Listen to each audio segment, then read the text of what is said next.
During the busiest lunch rush, I saw my daughter walk into my restaurant with a man carrying a tape measure and a woman holding a thick legal folder. "This place has to be worth over $4 million, the man said as he measured along the harborside wall.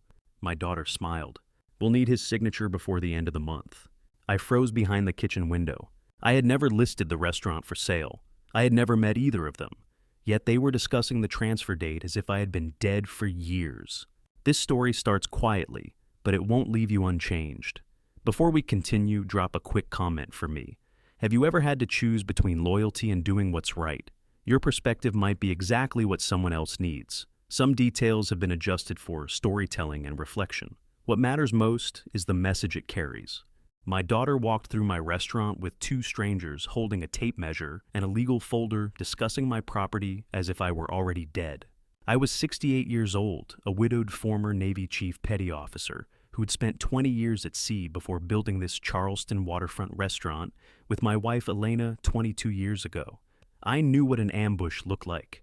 And through the porthole window of my kitchen, watching my only daughter guide two professionals through my dining room, I knew exactly what betrayal looked like. Lunch service was in full swing. Friday, September 12th, 11:45 in the morning, 80% capacity, orders flowing in steady rhythm. The smell of seared halibut and brown butter filled the air. My sous chef called out, "Chef Halibut for table 6 is up." "Plate it," I said. "Keep the pace." This was routine. This was home. The harbor view beyond the windows showed sailboats cutting through autumn sunlight. Elena had chosen this location because she said people needed to eat where they could see water. She'd been right. She died 3 years ago, and I'd kept the restaurant running exactly as we'd built it. Then movement caught my eye through the porthole. Simone walked through the front door, my daughter 38 years old, wearing a gray business suit I'd never seen. She wasn't alone. Two people followed her. A man carrying a metal tape measure, and a woman holding a thick leather folder. Simone gestured around the dining room like a real estate agent conducting a viewing. I moved closer to the porthole hand still working automatically, while my eyes locked on the dining room. The man stretched his tape measure along the eastern wall. The woman opened her folder and made notes. Simone pointed toward the harborside windows, then toward the kitchen, where I stood watching. "The property includes the full waterfront parcel," she was saying. "Pier access docking rights?" The woman looked up. "When was the last structural inspection completed?" Simone smiled. "My father keeps meticulous records. I can provide everything. My father. Not we, not our restaurant. My father." I set down the spatula and moved to where the porthole gave me the clearest view. The man finished measuring and called out a number. The woman wrote it down. Simone nodded as if she'd expected exactly that. This wasn't a surprise visit. This was a survey, a professional property assessment, and I hadn't authorized a single second of it. The woman pulled out blueprints and spread them across table 14, where Elena and I used to sit after closing counting receipts over wine. Simone leaned over the blueprints, tracing the foundation plan. The man spoke. "Appraisal should come in around 4.2 million. 4.2 million. The restaurant. My restaurant. Elena's restaurant." The woman responded. "We'll need his signature by month's end to close before October." Signature, transfer, close. I hadn't signed anything, hadn't listed the property, hadn't spoken to a single broker. Yet here they were, measuring my walls and discussing closing dates. How long does it take for a daughter to become a stranger? I studied Simone's face through the glass. I expected guilt, nervousness, the fidgeting tells of deception. I'd raised this woman. I knew her expressions the way a sailor knows weather patterns. But the face I saw belonged to someone I didn't recognize. Simone's expression was utterly calm, professional, detached.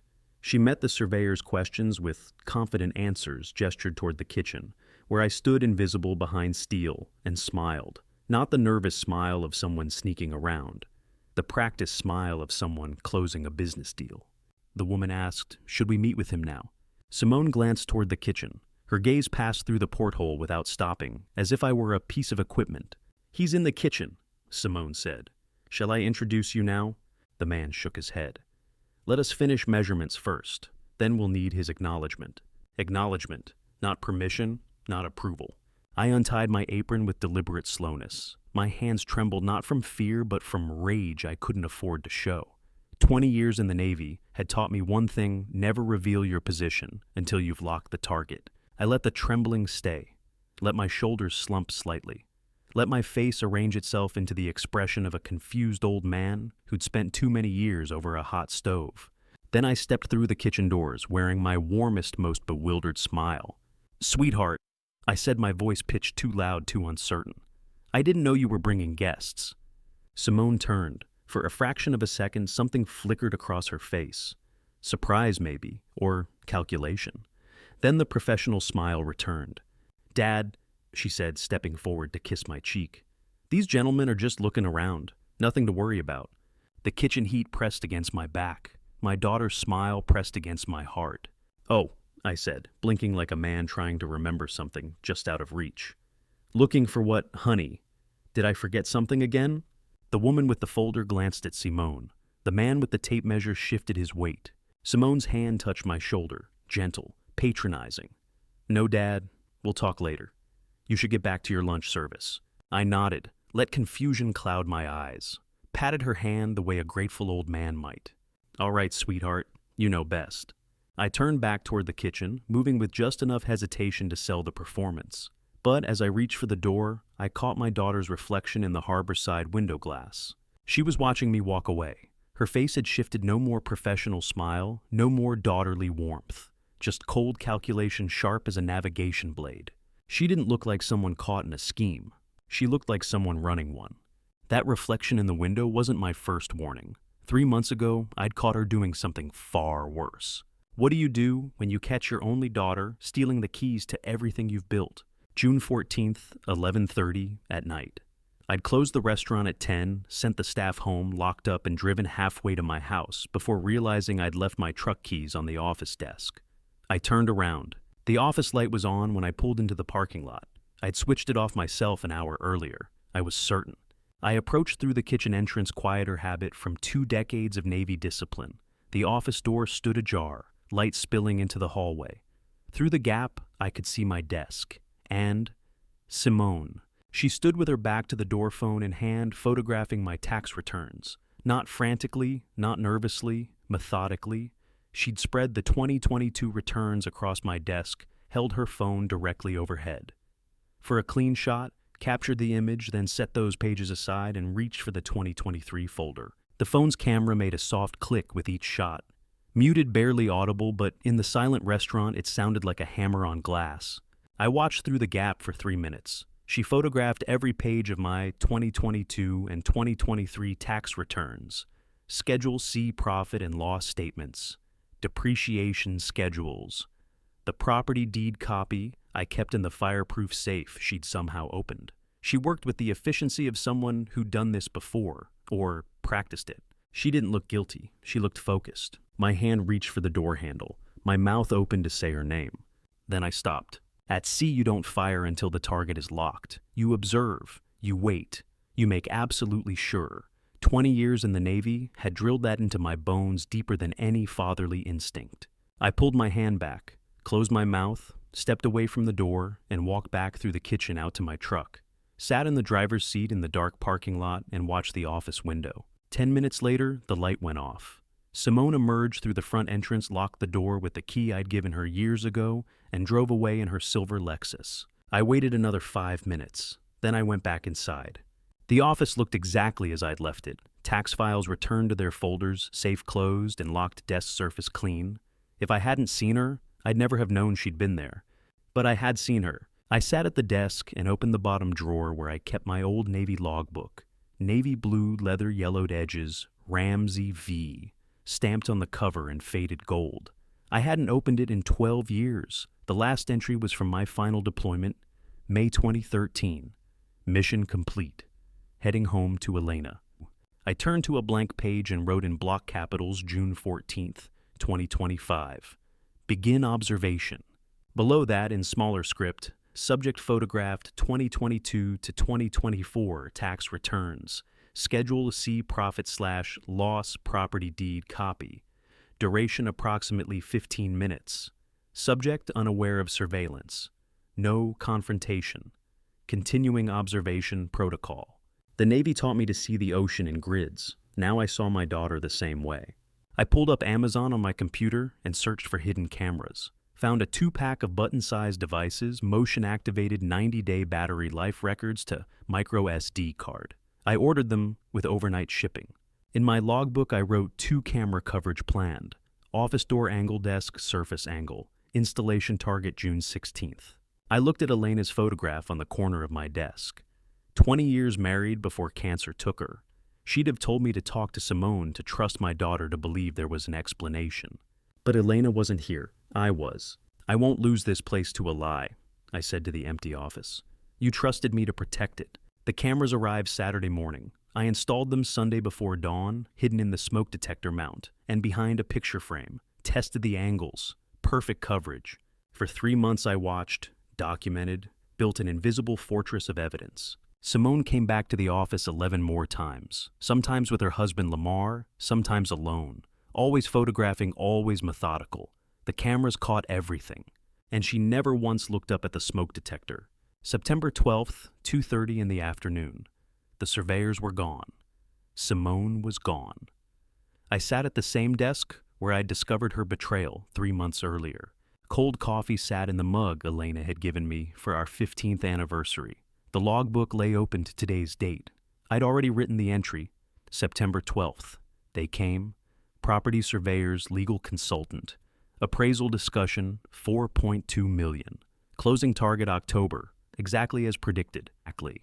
I picked up my phone and dialed a number from memory. No contacts list, no digital trail. Rufus Mercer answered on the second ring. 70 years old, retired Navy JAG officer who'd served alongside me for 4 years in the Persian Gulf. His voice carried the same steady authority that had once cross-examined hostile witnesses in military tribunals. Virgil, he said, it's been 2 years. Rufus, someone is trying to sell my restaurant. I need you. No pleasantries, no small talk. That's what I'd always respected about Rufus. He understood operational language. Tell me. I delivered a 90-second briefing. Daughter surveying property without authorization. Suspected forged documents. 3 months of documentation complete. Legal expertise required. Silence on the other end. Then, how long have you known? 3 months. The silence stretched longer this time. 3 seconds. In tactical terms, that silence said everything. Rufus understood exactly what 3 months of invisible preparation meant. I'll be there tomorrow morning, he said finally. First train from Richmond. Elena's photograph sat on the desk corner, watching me make the call she'd never wanted me to make. Before I could thank him, Rufus asked one more question. His voice carried the weight of 23 undefeated court-martial cases. Does your daughter know that you know? I looked at my logbook. 3 months of entries, 94 days of surveillance footage, 11 documented intrusions, a fortress built in silence. Oh no, I said. And that's the only tactical advantage I need. After I hung up with Rufus, I closed the restaurant and sat alone at the harbor view window table Elena and I had shared for 22 years. 10:30 at night, all staff gone. Just me, the harbor lights blinking across black water, and the ghost of my wife. The harbor was dark tonight, none of the morning light Elena had loved, just the weight of what I'd set in motion. I'd pulled her photograph from my wallet, the one from our 20th anniversary, her smile genuine, her hand in mine. I set it against the salt shaker so she could watch the harbor with me one more time. Cold tea sat in the cup I'd poured an hour ago. My logbook lay open beside it. This restaurant is not an asset to be sold, she'd said, standing at this exact window 3 months before cancer took her. This is where we lived our lives. I whispered to her photograph now. I'm keeping it, love, whatever it takes. She'd said it 3 times in her final year. 3 separate occasions unprompted, as if she were trying to leave me a warning I'd be too stupid to hear until it was too late. She knew. Somehow, Elena knew what was coming, even if she couldn't name it. I opened the logbook to today's date and began recording in the tactical shorthand I'd developed over 3 months. September 12th, 2025, they came. Exactly as predicted. Subject brought property surveyor plus legal consultant. Discussion transfer finalization. Closing timeline October. Appraisal mentioned $4.2 million. My pen paused over the next line. My daughter didn't flinch. That is what scares me most. I added notes about the 2 professionals, the man with the tape measure, the woman with the leather folder, their questions about structural inspections, their discussion of pier access and docking rights. The way Simone had answered every question with confidence as if she'd rehearsed this performance. What, she called me dad to my face while selling my life behind my back, I said to the empty dining room. Elena's photo watched me from beside the salt shaker. If you can see this, I need you to guide my hand. Another memory surfaced. Elena 3 months before she died, standing at the same window. The June sun had made her hair look like copper wire. This place isn't about money, Virgil, she'd said, gripping my hand hard enough to hurt. It's about what we chose instead of money. I'd asked her what she meant. This restaurant is our child too, she'd said. The only one that will outlive us. Promise me no matter what comes, you won't let this become a battlefield for family. I'd promised. I'd never broken a promise to Elena. Now I sat at her table looking at her photograph in the darkness. I'm protecting it from our daughter, I said. That's the bitter part.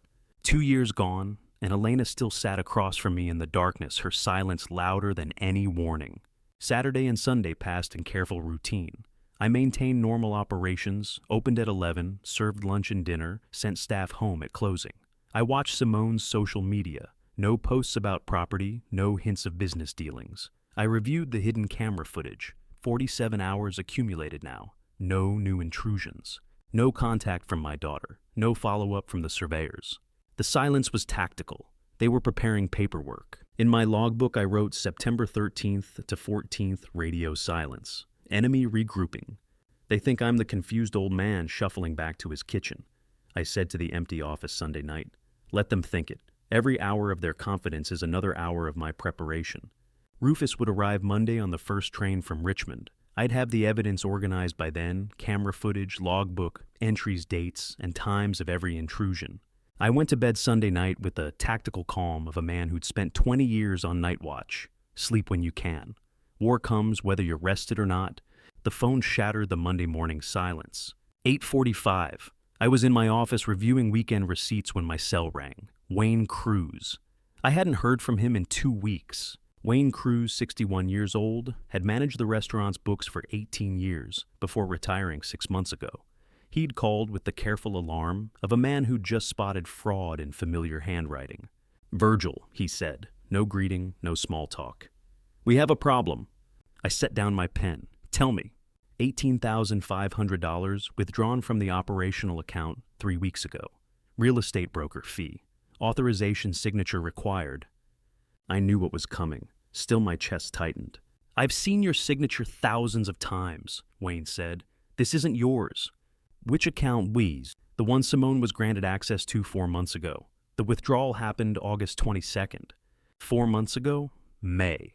Right after I'd made the mistake of adding her name to that account, a gesture of trust, a symbol of future succession. She'd used it within 60 days. What's wrong with the signature? I asked. It's not even close, Wayne said. Different hand entirely. Describe it. Heavy pressure, slant 15 degrees to the right, masculine stroke pattern. Wayne paused. Virgil, this was signed by a man. I stared out my office window at the harbor, sailboats cutting through morning light, the same view Elena had loved. They said, Wayne, you've seen my daughter's handwriting. How does she write? Straight vertical lines, he said immediately. Very precise, very controlled, since she was a kid bringing you birthday cards at the restaurant. So this isn't her. No, it's another man. I closed my eyes. Simone wasn't working alone. She had a partner, a male co-conspirator willing to forge my signature on financial documents. Someone close enough to access the accounts, confident enough to withdraw $18,000 in a single transaction. Wayne's voice cut through my thoughts. What do you want me to do? It'd send me copies of everything, I said. The withdrawal authorization, the signature account activity for the last 6 months. Everything. I'll have it to you by noon. After he hung up, I sat at my desk staring at Elena's photograph. The question was no longer if my daughter was stealing from me. The question was who she'd partnered with to do it. The male co-conspirator had a name by Tuesday afternoon, or at least a location where his work could be traced. Vernon Thornton's fingers froze on his keyboard the moment he pulled up the listing. Vernon Thornton, 64 years old. The family attorney who'd handled Elena's estate and the restaurant's legal matters for 2 decades sat across from me in his 4th-floor office on Broad Street. Through the window behind him, Charleston's historic district sprawled in afternoon sunlight. Inside this room, the light felt cold. Found it, Vernon said. His voice carried the practiced efficiency of a man who'd seen every kind of betrayal. Exclusive commercial brokerage platform. Requires broker credentials to access. He turned his monitor so I could see. There it was, my restaurant, my life, listed for sale. And read me the description, I said. Vernon's eyes scanned the screen. Charleston waterfront dining establishment, 22 years, operation prime harbor location. Owner motivated to sell due to declining health priced for quick closing. Declining health. I was 68 years old. I worked 60-hour weeks. I'd just completed my annual physical 2 months ago. Blood pressure perfect, cholesterol managed doctor's orders to keep doing exactly what I was doing. Declining health, I repeated. She wrote that about me, my own daughter. Vernon scrolled down. Listing's been active for 60 days. That puts the start date at mid-July. 2 months. She'd been selling my restaurant for 2 months, while eating Sunday dinners at my table, kissing my cheek, calling me dad. There's more, Vernon said. 3 rounds of negotiations already occurred. Look at this. He clicked through to a negotiation history. I watched the numbers scroll past. Asking price $4.2 million. First offer $3.9 million. Counter $4.1 million. Latest offer $4.0. $5 million. Status pending seller authorization. Projected closing date late October. 8 weeks of active negotiations, Vernon said. She's been working this since summer. I stared at the screen. Quick transfer preferred. Motivated seller. Declining health. Words written about me by the child I'd raised. Who's the buyer? I asked. Vernon clicked to another tab. Listed as Harborview Holdings, LLC, Delaware Corporation. Who are they? I'll trace the corporate structure. It'll take 48 hours. Delaware shells are designed to hide ownership. I nodded. Do it. Vernon clicked back to the main listing. There are photographs, interior shots, exterior angles, financial projections.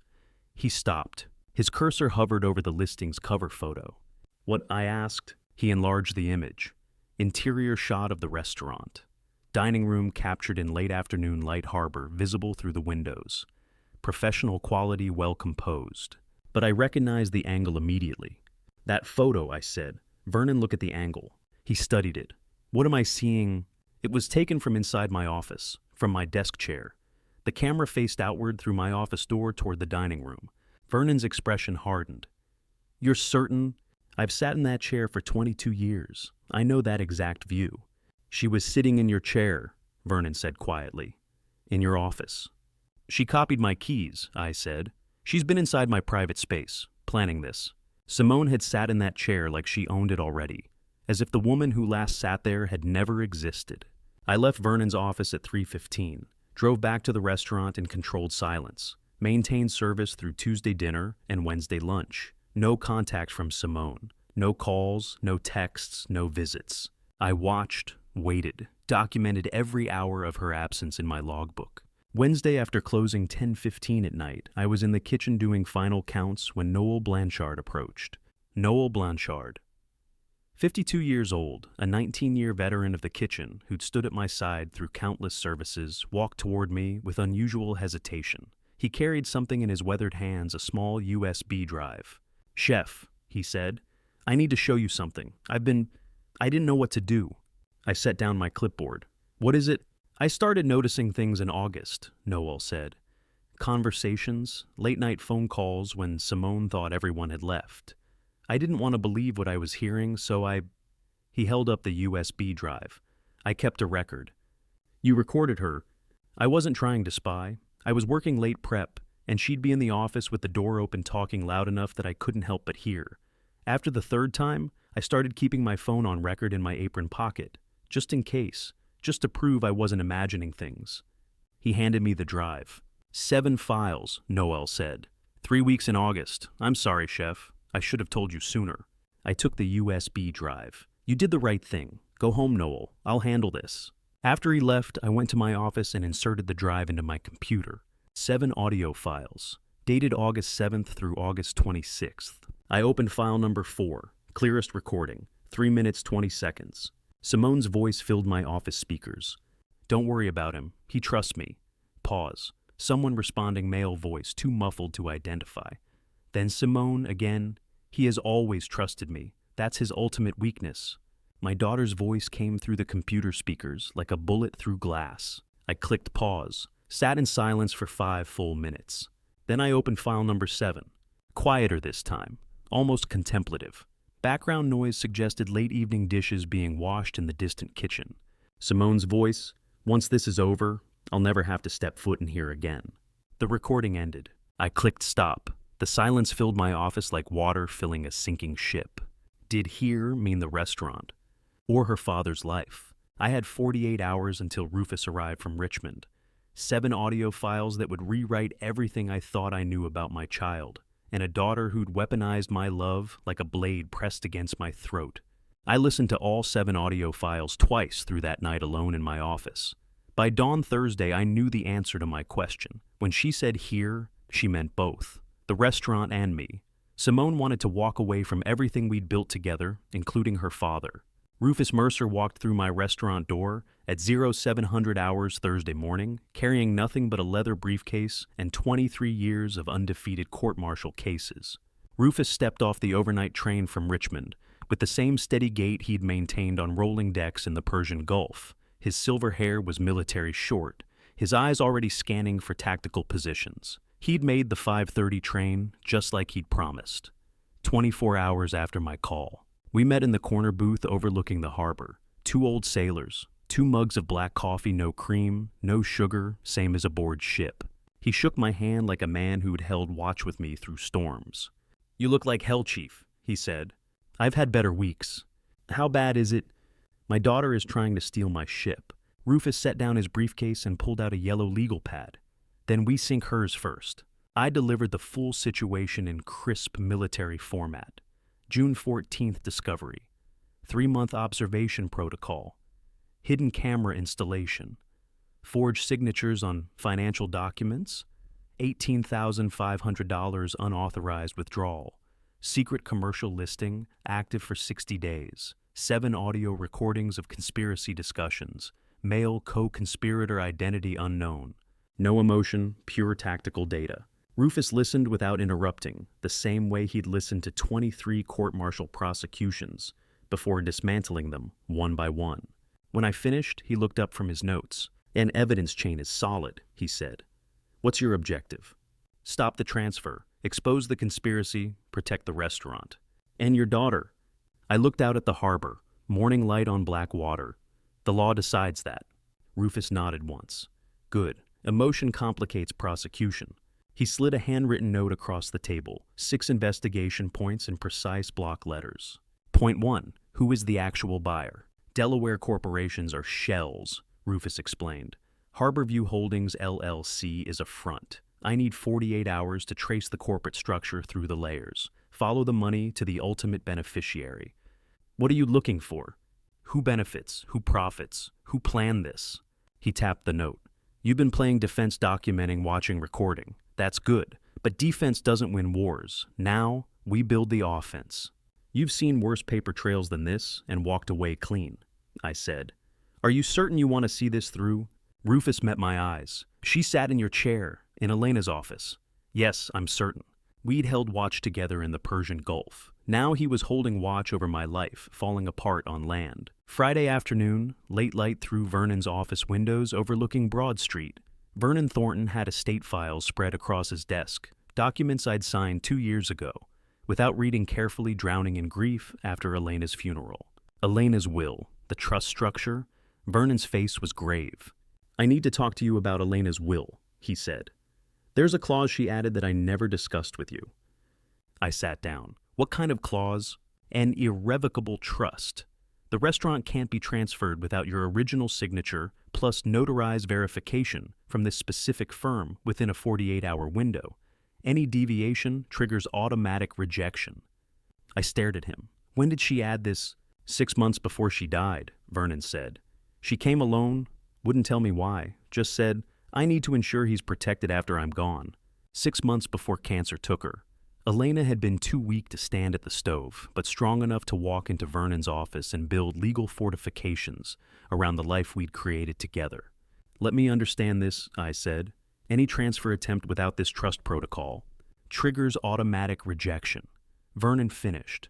Simone doesn't know the clause exists. I never filed it in public records. Elena's instructions were explicit. Keep it sealed, activate only if someone attempts unauthorized transfer. I thought of my daughter photographing tax documents, forging signatures, listing my restaurant for sale with lies about declining health. Their entire conspiracy is legally void, Vernon said. Built on sand. Any documents they forge, any buyer they find. The trust clause invalidates the transfer. Vernon turned the estate file toward me. I saw Elena's handwriting on the margin of the trust document. 2 words in her careful script. Protect him. 2 words. 2 years dead. Still fighting for me. She knew, I said. Elena knew someone would try this. She protected you, Vernon said quietly. From beyond the grave. I stared at her handwriting. The same hand that had written birthday cards to Simone. The same hand that had written our wedding vows. The same hand that had gripped mine in the hospital when she told me cancer was winning. She'd known, maybe not who, maybe not when, but Elena had known that someone close to me would try to take what we'd built, and she'd left me a weapon I didn't even know I was carrying. The trust clause states, Vernon continued reading from the document, transfer requires your signature witnessed notarization by this firm, and a 48-hour cooling-off period with identity verification. You'd need to appear in person, show government ID, and confirm the transfer in front of 2 witnesses. How long does Simone have before she realizes this? Until she tries to close the sale, Vernon said. The buyer's attorney will request the title documentation. That's when they'll discover the trust restriction. Could be weeks, could be days. I looked at Vernon across 20 years of legal counsel estate planning, contract negotiations. Their entire 6-month conspiracy is built on sand, Vernon said. But they won't realize it until you choose to let them know. I thought of my daughter sitting in Elena's chair, photographing her own crime, planning her escape from this place from me, from everything we'd been to each other. My wife had seen this coming. She'd built the trap before I even knew there was a war. Saturday night, Rufus would call with the corporate trace results. And then I'd know the name of the man who thought he could steal my life. Elena had built the trap. Now I needed to know exactly who I was catching in it. The corporate registry loaded on Rufus's laptop at 11:47 Saturday night, and the single fatal flaw in their conspiracy appeared in plain black text. Saturday night restaurant back office. 3 men crowded around a laptop, me, Rufus, and Wayne Cruz. Wayne had driven down from Colombia specifically for this trace, bringing his forensic accounting software and 18 years of experience reading corporate structures. Rufus typed with military precision. Standard Delaware LLC filed 4 months ago. Checking beneficial ownership records. Wayne leaned closer to the screen. Registered agent is a law firm in Wilmington. Standard shell company architecture. But look at the mailing address. I read it twice to be certain I wasn't imagining it. That's a residential apartment, Rufus said. Columbia, South Carolina. Wayne confirmed. 284 7 Maple Ridge Drive, Unit 12B. Rufus pulled up a property records database, ran the address, hit enter. The screen populated with lease information. Like leaseholder Curtis Stafford, Rufus read aloud. I looked at Wayne. Who's Curtis Stafford? Wayne was already typing. Cross-referencing with your family records. Curtis Stafford, age 71. Lamar Stafford's father, your daughter's father-in-law. Lamar's father, not Simone, not even Lamar himself. The architect of this entire conspiracy was a man I'd met exactly 3 times at family dinners. And Wayne pulled up tax lien records. Multiple creditors, 3 separate filings in the last 18 months. He scrolled down. Total exposure, $2.8 million. Curtis Stafford, 71 years old, revealed through corporate filings and tax records as the hidden architect of the conspiracy. Lamar's father, drowning in $2.8 million of gambling and investment debts, who'd used his son's marriage to my daughter to target a waterfront restaurant worth enough to erase his problems. Gambling debts, I asked. Investment losses, Wayne corrected.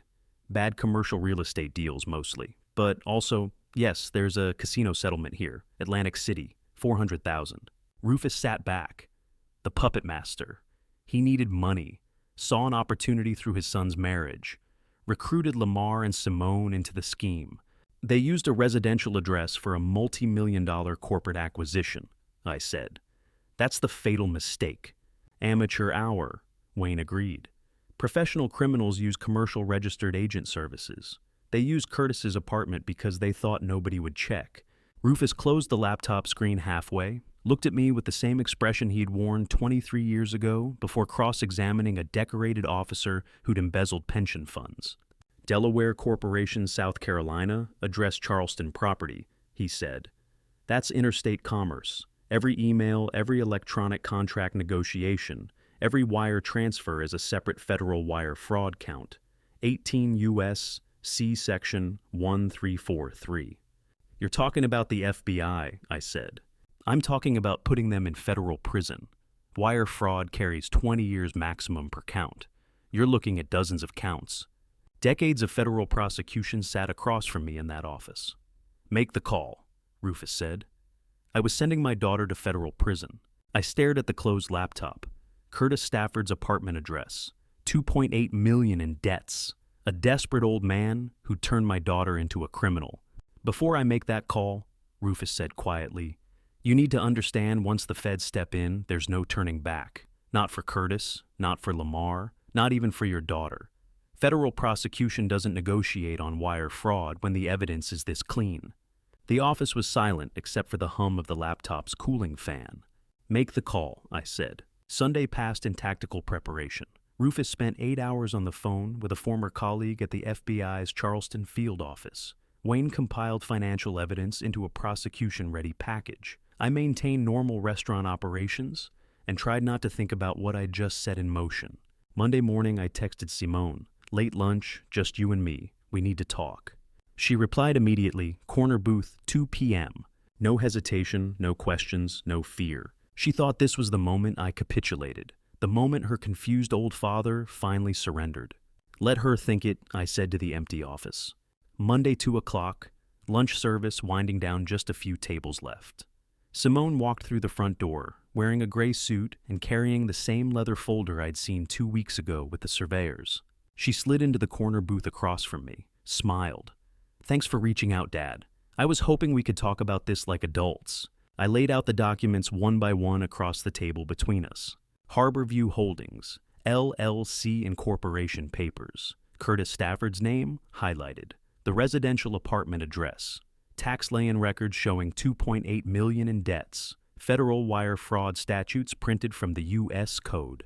Simone looked at each document. Her expression didn't change. No color drained from her face. No panic flickered in her eyes. She sat backside and looked at me with perfect calm. So you found out, she said. Fine, let's speak plainly then. You're not denying it. Why would I? She gestured at the papers. You have the documents right there. Yes, I orchestrated this. Yes, Curtis is the buyer. Yes, we planned it. She didn't flinch, didn't cry, didn't beg. She just looked at me like I was a stranger. Do you know what it's like? She said, her voice level and cold. To be 8 years old waiting for your father to come home, and he's on deployment 9 months of the year. Simone, you chose the Navy. You chose this restaurant. You chose everything except me. The words hit like shrapnel. You were never home when I needed you, she continued. 8 months at sea every year.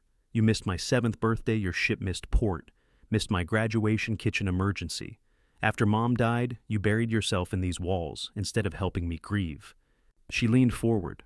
I don't hate you, Dad. I just stopped waiting for you. And now you lose what you chose over me. My daughter stood up from the booth without waiting for my response.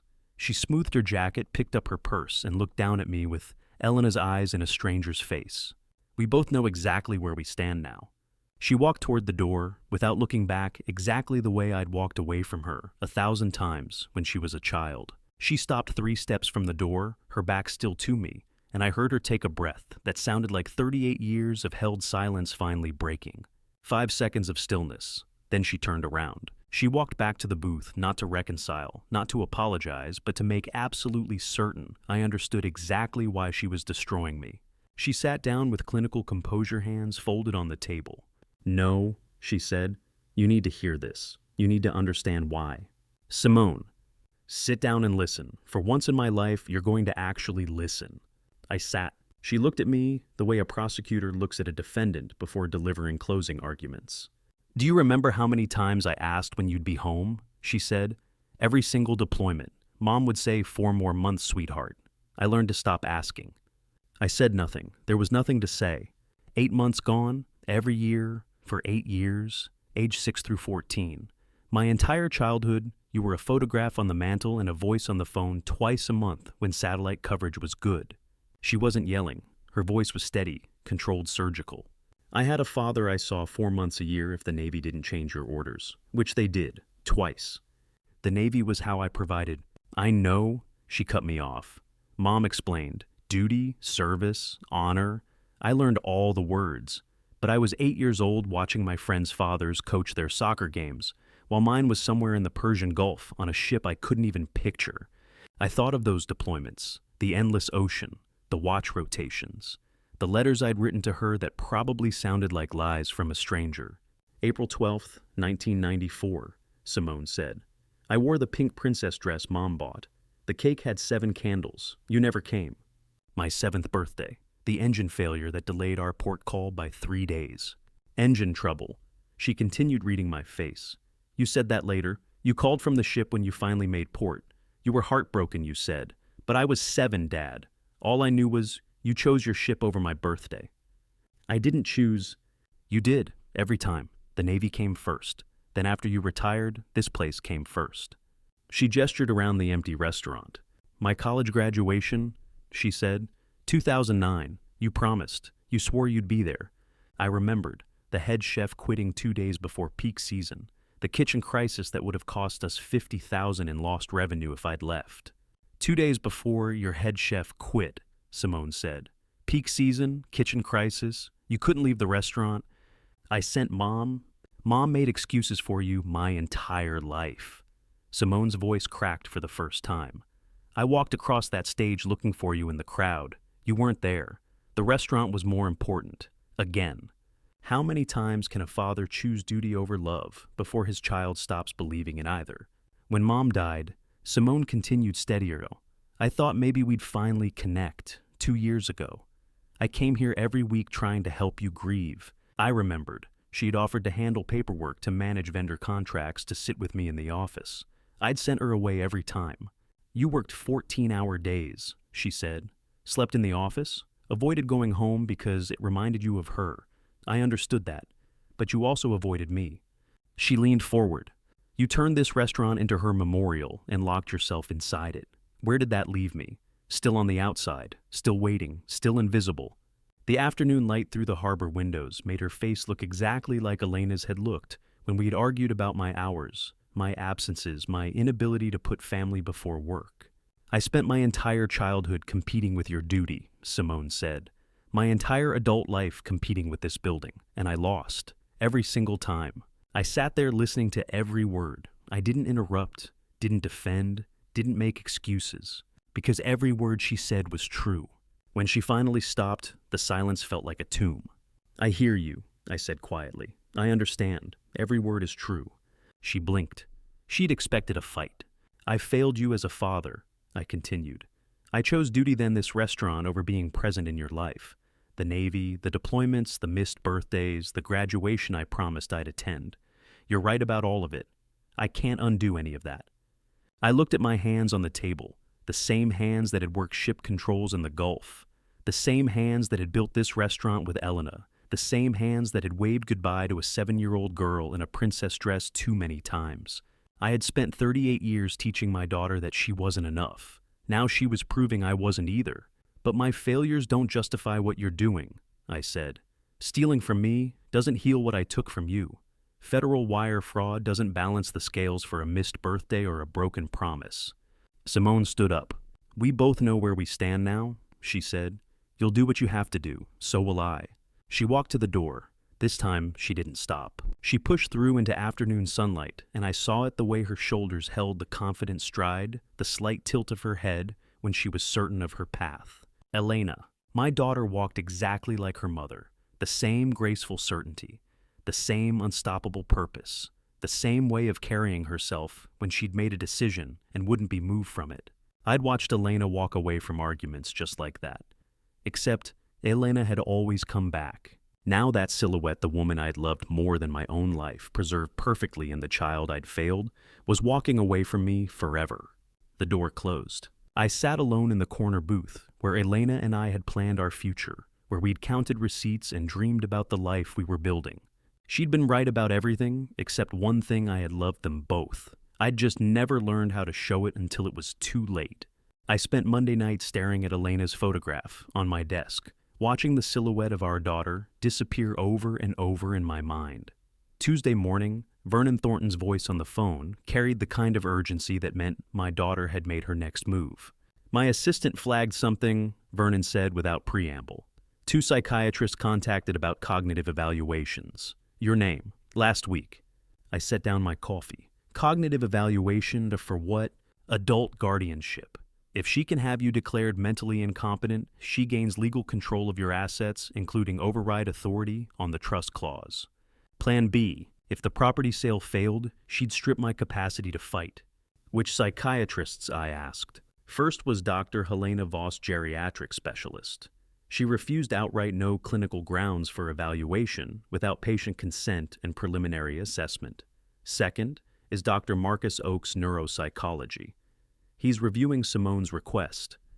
She's doctor shopping, looking for someone willing to sign off. Vernon confirmed. I need you in my office, 10 o'clock. Rufus should hear this. 10 o'clock, Vernon's office. The 3 of us sat around Vernon's conference table, like generals planning a counteroffensive. She's anticipated the trust clause blocking the sale, Rufus said. This is her contingency. Vernon laid out the legal mechanism. If she gets a psychiatrist's signature, she files for guardianship, claims you're incompetent due to age-related cognitive decline, asks the court to appoint her as your legal guardian. Then she controls everything, I said.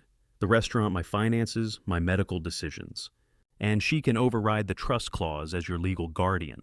Vernon finished.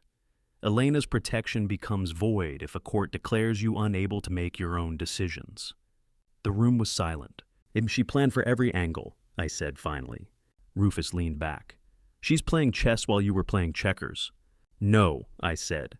I've been documenting while she's been plotting. There's a difference. Vernon looked between us. The question is, do we have enough to counter-move before she files? Well, we will, I said, by tomorrow night. She was playing chess. I was building a fortress. The question was which strategy would matter when the trap finally sprung. Wednesday night, after closing 10:30. Virgil, Rufus, and Vernon gathered in the back office. The restaurant was silent except for the hum of my computer booting up. I opened the hidden camera files for the first time since installation. 47 hours of footage accumulated over 3 months. 47 hours total, I said. But I know the date we need, August 9th, late afternoon. What happened August 9th? Rufus asked. That's the day Noel heard voices in my office after hours, the day I was supposedly at supplier meetings in Colombia. I scrolled through the file directory, found it August 9th, 2025, 1742. Duration, 2 hours, 14 minutes. Vernon pulled his chair closer. Play it. I clicked. The video opened on my empty office. Timestamp in the corner. August 9th, 2025, 5:42 p.m. The hidden camera had perfect angle coverage: my desk, the door, the file cabinets. At 5:47, the door opened. Simone walked in first, then Lamar, then an older man I'd only met 3 times at family dinners. Curtis Stafford, 71, silver hair, expensive suit that didn't quite hide the desperation in his shoulders. Simone walked directly to my chair and sat down, put her feet up on my desk. The visual violation hit me like a fist. Good, Curtis said on the video. We have 2 hours before the night manager arrives. Lamar pulled papers from a briefcase. Transfer documents, forged signatures on the authorization forms the broker agreement. Simone leaned back in my chair, Elena's chair, the chair where my wife had sat during her final months when she was too weak to stand at the stove, and smiled. My father doesn't review these documents anymore, she said. He signs what I put in front of him. Lamar's voice. What if he notices the broker fee withdrawal? Simone. He won't. He's checked out since Mom died. He's just an old man now. My daughter's voice came through the computer speakers. He's just an old man now? My hand didn't shake. It hadn't shaken in 30 years at sea. Curtis leaned forward. Timeline. We need to close by October 15th. I need this money before the second creditor files suit. The buyer structure is clean, Lamar said. Harborview Holdings, Delaware, LLC, untraceable, back to you. Adeg, except you used your residential address, I said to the screen. Rufus glanced at me. They don't know yet. The video continued. Curtis pulled out financial projections. Purchase price $4.2 million. I've already lined up the flip buyer at $5.8 million. We close the purchase October 15th, flip it by October 30th. $1.6 million profit split 3 ways. $5.8 million flip. Curtis wasn't just stealing my restaurant. He was using it as a same-day flip vehicle to clear his debts with profit. Simone's voice again. What about the trust clause in Mom's will? Curtis waved it off. Vernon Thornton never filed it in public records. It doesn't exist as far as any title company is concerned. Wrong, Vernon muttered beside me. The video ran for another 90 minutes. They discussed notary forgery, signature practice, document timelines, backup plans if I discovered the sale early. At 7:31 p.m., they packed up and left. I stopped the video. Rufus sat back. This alone puts all 3 of them in federal prison. Conspiracy wire fraud, elder abuse, Vernon said. The video is time-stamped, digitally authenticated, unedited. It's ironclad. I opened my Navy logbook to the evidence checklist I'd maintained since June. Item 1, check. Surveillance documentation, June 14th, discovery. Item 2, check audio recordings, 7 files. Knowles USB. Item 3, check financial forensics, Wayne's audit, forged signatures. Item 4, video surveillance planning session. I wrote the check mark slowly, deliberately. Check video complete. August 9th planning session. Federal evidence secured. 4 down, 2 to go. I looked at the remaining items on my checklist: physical documentation of signature forgery process and sworn eyewitness testimony. Noel had mentioned returning to the restaurant after hours 6 weeks ago for forgotten keys. August 9th, the same night this video was recorded. He'd seen something through that office door gap. Thursday morning, Noel Blanchard would show me exactly what he'd photographed, and the conspiracy's paper trail would be complete. Thursday morning, I went back through the hidden camera files looking for August 9th. But another timestamp caught my eye, first one that would explain everything about Simone's calculated escalation. The timestamp on the hidden camera file read, September 3rd, 2025, 11:47 p.m. 3 days before, Simone brought those surveyors to my restaurant. I clicked play. Rufus stood behind me, watching over my shoulder. The office was dark, empty. Then at 11:47, the door opened. Simone walked in, using her copied keys. She went straight to the wall, safe behind Elena's photograph, the combination Elena had taught her 20 years ago. Teenage emergency access in case something happened to me. She entered the combination, 6 digits. The safe clicked open. Might she knew the combination, Rufus said. How? Elena taught her, I said.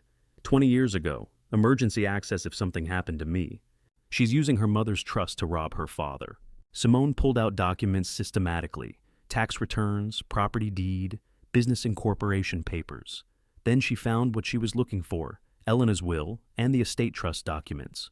She sat down in my chair and began reading. 12 minutes. I watched the timestamp. She read for 12 full minutes, turning pages slowly, methodically. Then she stopped on page 7. The irrevocable trust clause. Her face showed recognition, then frustration, then something colder, calculation.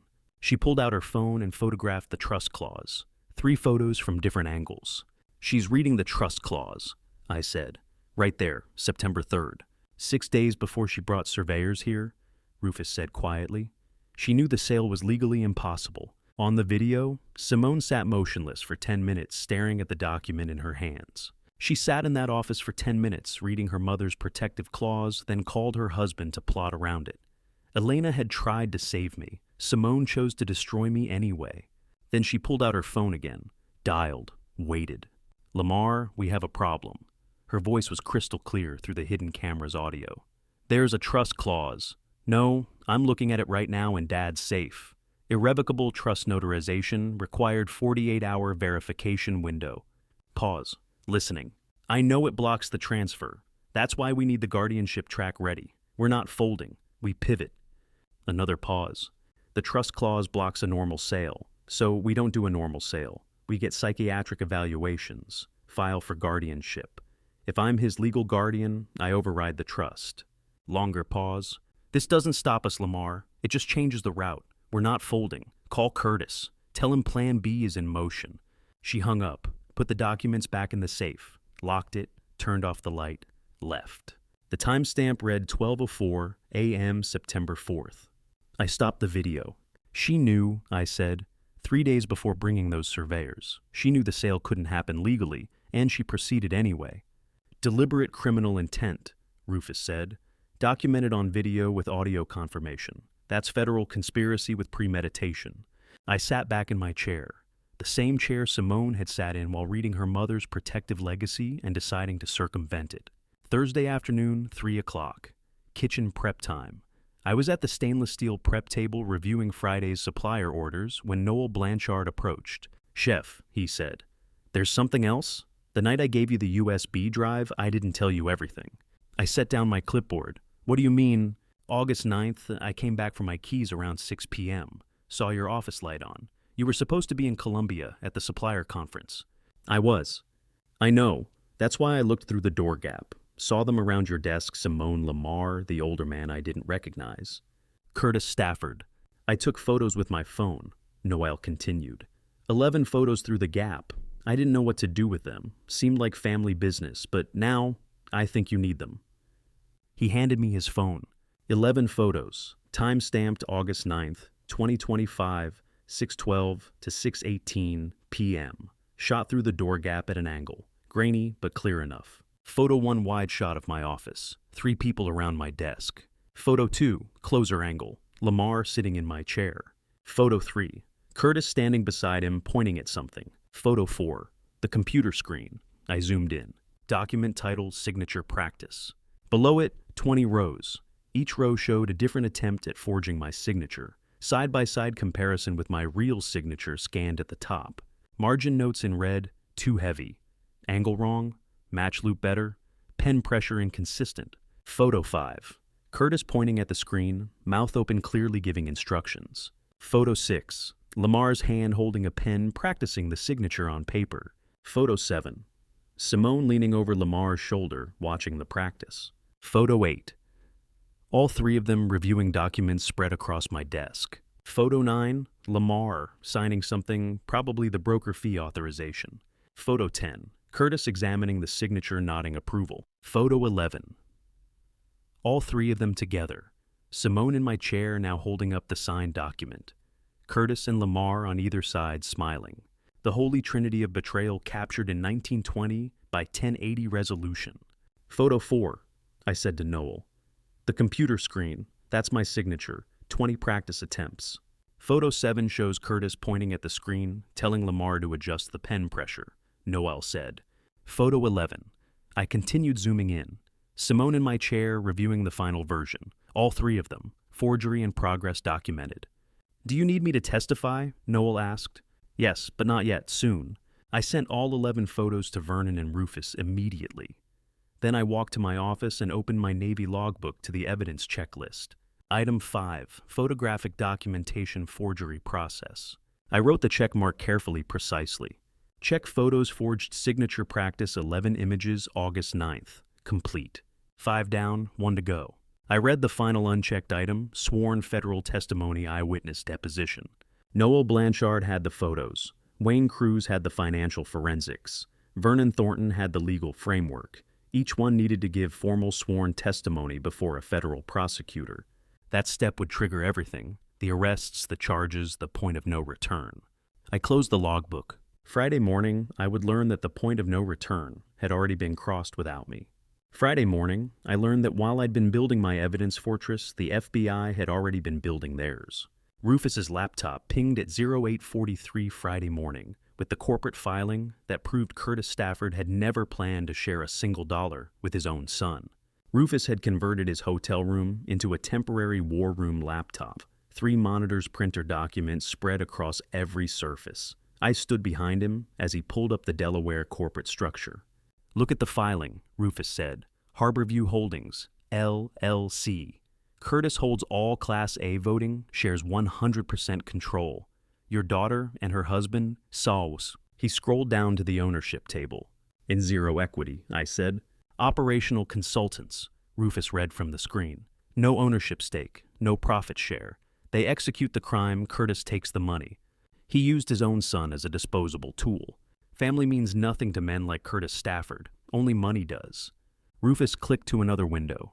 Email exchanges between Curtis's attorney and Harbor Bay Restaurant Group, a national food and beverage conglomerate I recognized from industry publications. Preliminary purchase agreement, Rufus said. Signed August 15th. I read over his shoulder. Seller Harborview Holdings. LLC, Curtis Stafford Managing Member. Buyer Harbor Bay Restaurant Group. Purchase price $5.8 million. Closing date within 10 days of seller acquiring clear title. Curtis was buying my restaurant for $4.2 million, then flipping it immediately to Harbor Bay for $5.8. $1.6 million profit, none of it going to Simone or Lamar. Curtis negotiated this 2 months ago, Rufus said, before Simone even brought surveyors to your restaurant. My daughter thinks she's getting a cut of the sale, I said. Curtis is pocketing $1.6 million and leaving her with felony charges. Exactly. Curtis had turned his own family into weapons. None of them saw they were also each other's targets. Did Simone know, I asked, about Curtis cutting her out? Rufus pulled up another window. Text messages between Simone and Lamar. September 18th. Cloud backup, Rufus explained. Lamar's phone syncs to iCloud. His corporate email account shares the same Apple ID. Basic operational security failure. I read the exchange. Simone, your father's corporate structure looks wrong. We need to renegotiate equity before closing. Lamar, what do you mean? Simone, your father is setting up to cut us out. I'm not stupid, Lamar. Lamar, what do we do? Simone, we let him think he won. Then we sue for fraud after transfer. His creditors will force settlement. We'll get our share through litigation. She knew, I said. She accepted it. She planned to squeeze Curtis out legally after stealing from me. 3 people betraying you, Rufus said quietly. All 3 betraying each other. Perfect symmetry. The weekend passed in quiet preparation. Saturday, Sunday, normal restaurant operations, while Rufus compiled federal prosecution materials. Monday morning, 9:30, Rufus's phone rang. Rufus Mercer. He answered on speaker. Mr. Mercer, this is Special Agent Renee Donovan, FBI Charleston Field Office. We understand you're investigating Harborview Holdings on behalf of Mr. Ramsey. We'd like to coordinate. We've had an open case for 2 weeks. Rufus looked at me. 2 weeks! We received a suspicious activity report from Charleston Maritime Bank on September 12th, Agent Donovan said. Harborview Holdings initiated multiple structured wire transfers flagged by FinCEN. The FBI has been investigating my case for 2 weeks without my knowledge, I said. Standard protocol, Mr. Ramsey. We don't notify subjects during active investigations. Can you meet today noon at our field office? Noon, FBI Charleston Field Office. Sterile briefing room with gray walls and fluorescent lights. Renee Donovan, 45 years old, FBI Special Agent from the Charleston Field Office, entered the briefing room with the methodical calm of someone who'd spent 15 years prosecuting wire fraud cases and knew exactly how this story would end. She sat across from me, Rufus and Vernon Thornton, opened a file folder 3 inches thick. Gentlemen, she said, this is one of the most thoroughly documented elder fraud cases I've seen. Your evidence, hidden cameras, audio recordings, photographs, corporate filings is exceptional quality. Federal wire fraud, conspiracy to commit mental fraud forgery. Elder financial abuse. Each count carries 20 years maximum. All 3 defendants, I asked. Curtis Stafford, Lamar Stafford, Simone Stafford. She looked at me. Each charged independently. My daughter's name is Simone, I said. Not Stafford, she's a Ramsey. Agent Donovan nodded, once made a note. Every electronic transmission is a separate count, she continued. Email wire transfer cloud document sharing. We're looking at 47 individual federal counts across 3 defendants. 47 counts, 20 years maximum per count. My daughter was facing federal prison. Agent Donovan leaned forward. Her voice became careful, measured. Mr. Ramsey, before we proceed to arrest warrants, I need to ask you something. Your daughter. We have evidence of coercion text messages from Lamar threatening custody of her child if she didn't cooperate with the scheme. We could structure charges to shield her, put primary liability on Curtis and Lamar, argue reduced culpability due to duress. Do you want us to explore that option? The room was silent. I looked at my Navy logbook on the table in front of me. 3 months of documentation, 94 entries, 5 evidence items checked complete. I looked at Elena's photo in my wallet, still tucked in the clear pocket. She'd built a legal shield to protect me. I was choosing not to build one for our daughter. She sat in my office chair, I said, called me an old man, planned guardianship proceedings to override her mother's protective trust.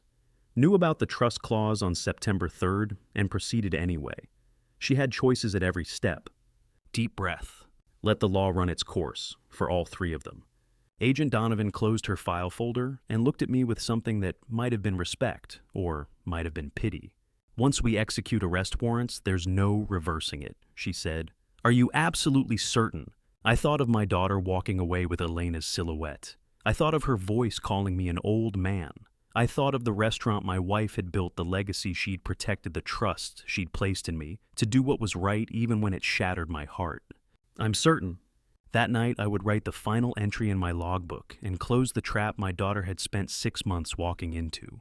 I drove back from the FBI field office through Charleston streets that had never felt darker, carrying the weight of a decision no father should have to make. 10:30 Monday night. Restaurant closed, staff gone. I sat at Elena's Harbor View table alone. Cold tea in the same cup I'd used every night for 3 months. My logbook. Her photograph from my wallet propped against the salt shaker. The same ritual, but tonight felt different. The trap was sprung. The point of no return was crossed. I made the call, love, I said to her photograph. The FBI moves forward, all 3 of them. Her smile looked back at me, frozen in that anniversary photo from better days. You wanted me to protect the restaurant. I'm doing that. But I'm destroying our daughter in the process. The harbor lights blinked across black water. Tuesday night couples would fill this dining room, celebrating anniversaries and birthdays and ordinary joy. They'd never know that a father had sat at this exact table and chosen the law over his child. Tell me I'm doing the right thing, I said. Tell me you'd understand. Silence, the same silence that had filled my house for 2 years since cancer took her. I opened my logbook to the first page, June 14th, 2025. Begin observation. I read every entry chronologically, 67 handwritten pages documenting 3 months of tactical warfare, June discovery through tonight's FBI engagement. June 14th, subject photograph, tax records, decision observe rather than confront. June 16th, camera installation complete, evidence collection protocol initiated. August 22nd, Wayne confirms unauthorized withdrawal, forged signature, male handwriting, co-conspirator identified. September 3rd, hidden camera captures daughter reading trust clause, then calling husband to plot guardianship scheme. She knew sale was impossible, proceeded anyway. September 12th. They came. My daughter's expression serene, not guilty. She's the architect. September 29th. FBI authorized to proceed, arrests imminent. No off-ramp for daughter. Law runs its course. 3 months compressed into navy blue ink on yellowed pages. The chronicle of how a father becomes a prosecutor of his own blood. A memory surfaced. Elena's hospital bed 6 weeks before she died. July 2023. Her hand gripping mine with strength she shouldn't have had left. Promise me, she'd said. No matter what comes, you won't let this restaurant become a battlefield for our family.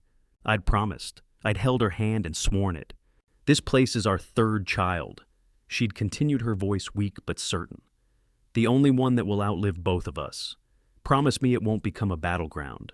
Promise me you'll protect it from family wars. I promise, I'd said. Elena's hand in mine, hospital bed. July 2023, her final promise extracted.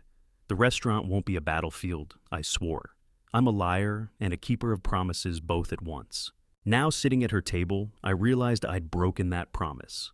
The restaurant was the battlefield. My daughter had brought surveyors here, forged documents in my office, planned her theft inside these walls. But I was fighting to save it, not destroy it. I broke that promise, I said to her photograph. But I think you'd forgive me, because I'm protecting what you built, even if it cost me our daughter. I turned to the final blank page of my logbook. September 29th, 2025. I wrote slowly, precisely. FBI engaged, evidence complete, trap is sprung. Elena? I kept our restaurant safe. I lost our daughter doing it. I pray you understand. I pray I can live with this choice. I paused, then added the final line. The war is won, the family is destroyed, both are true. V. I closed the logbook, slid it into the deepest desk drawer, left the drawer unlocked. 71 years old. I'd commanded ships in the Persian Gulf, built a business with my wife, buried her when cancer won, and now I was sending my daughter to federal prison. This is what duty looks like when it shatters your soul. 6 days passed, October 1st through 6th. Restaurant operated normally, lunch and dinner service staff. Rotation supplier orders, no contact from Simone Lamar or Curtis. I maintained routine, watched, waited. The FBI executed surveillance-built final case files, prepared arrest warrants. Tuesday, October the 7th, 6:30 in the evening. My office phone rang. Renee Donovan. Mr. Ramsey, we made first contact. Lamar Stafford. Grocery store, parking lot in Columbia, 2:30 this afternoon. I set down my pen. How did it go? 2 agents intercepted him as he loaded groceries. No advance warning. Complete tactical surprise. How did he react? Panic, denial, then calculation. We gave him 48 hours to consider cooperation. Showed him the charges. What are the charges? Federal wire fraud conspiracy to commit elder abuse forgery of financial documents.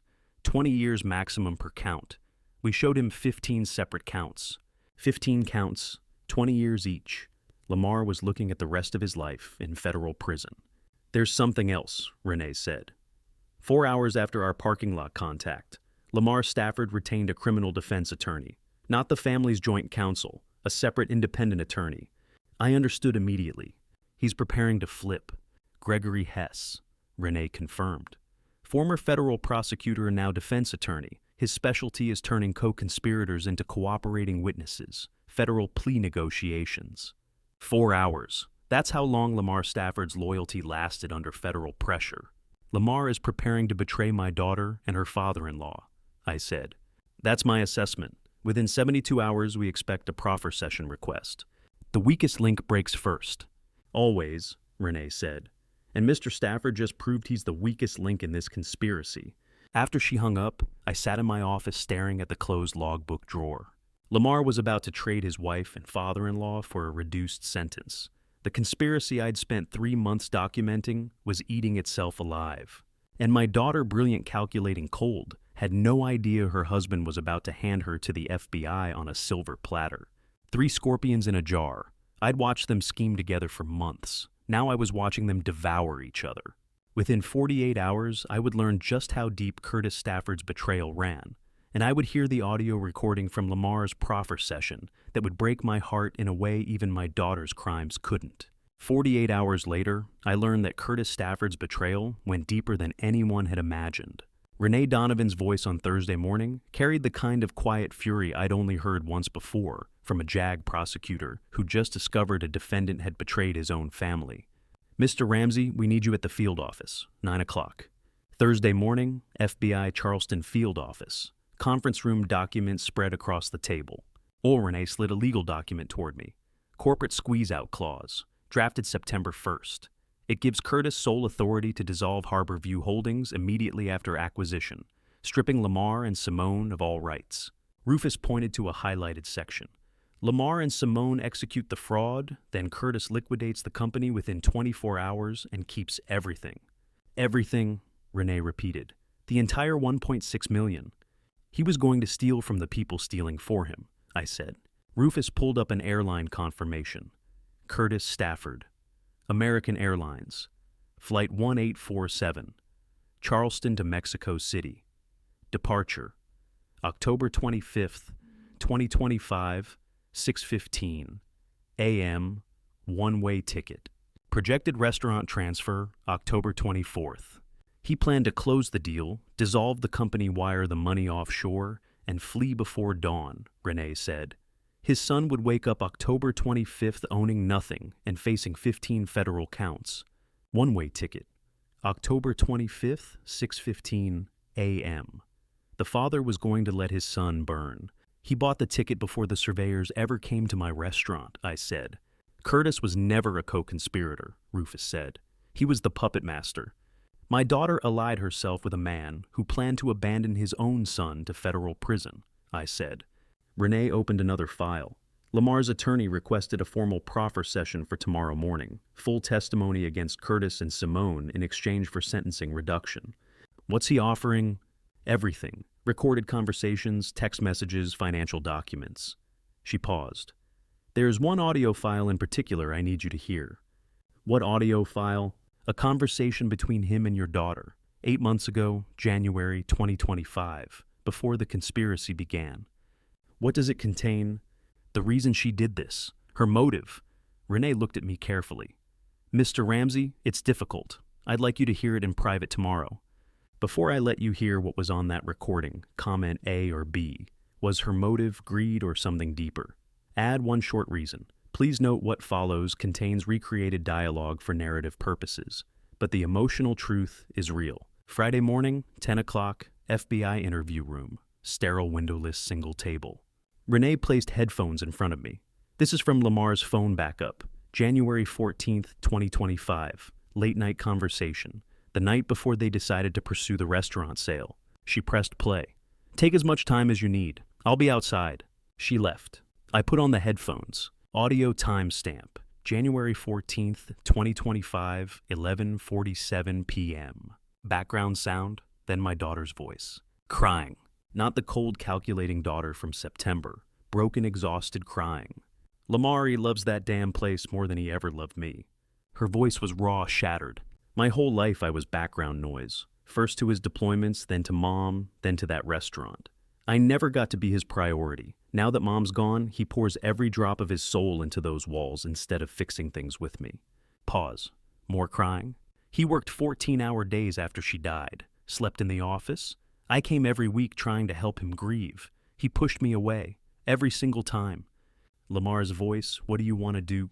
I want him to lose what he chose over me. I want him to feel what I've felt for 38 years. Invisible. Second, not enough.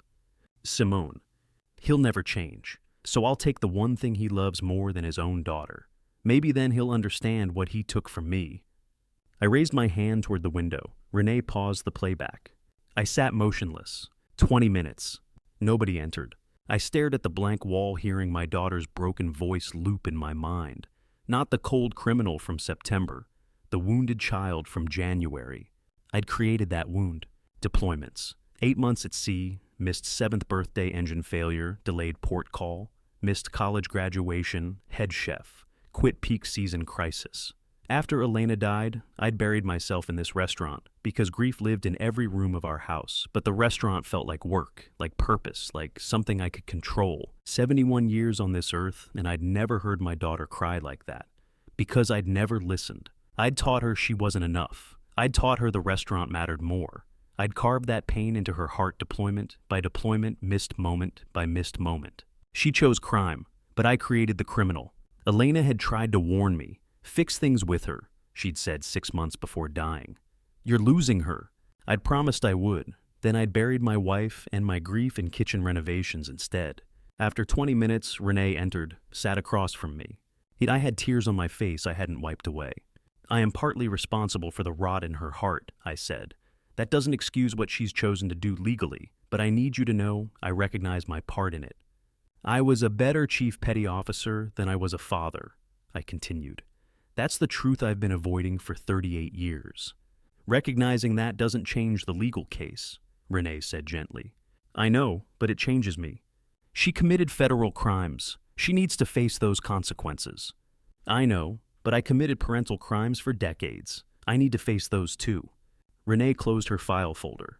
Acknowledging your failures doesn't reduce her culpability, but it does make you a better man than most fathers in your position. She paused.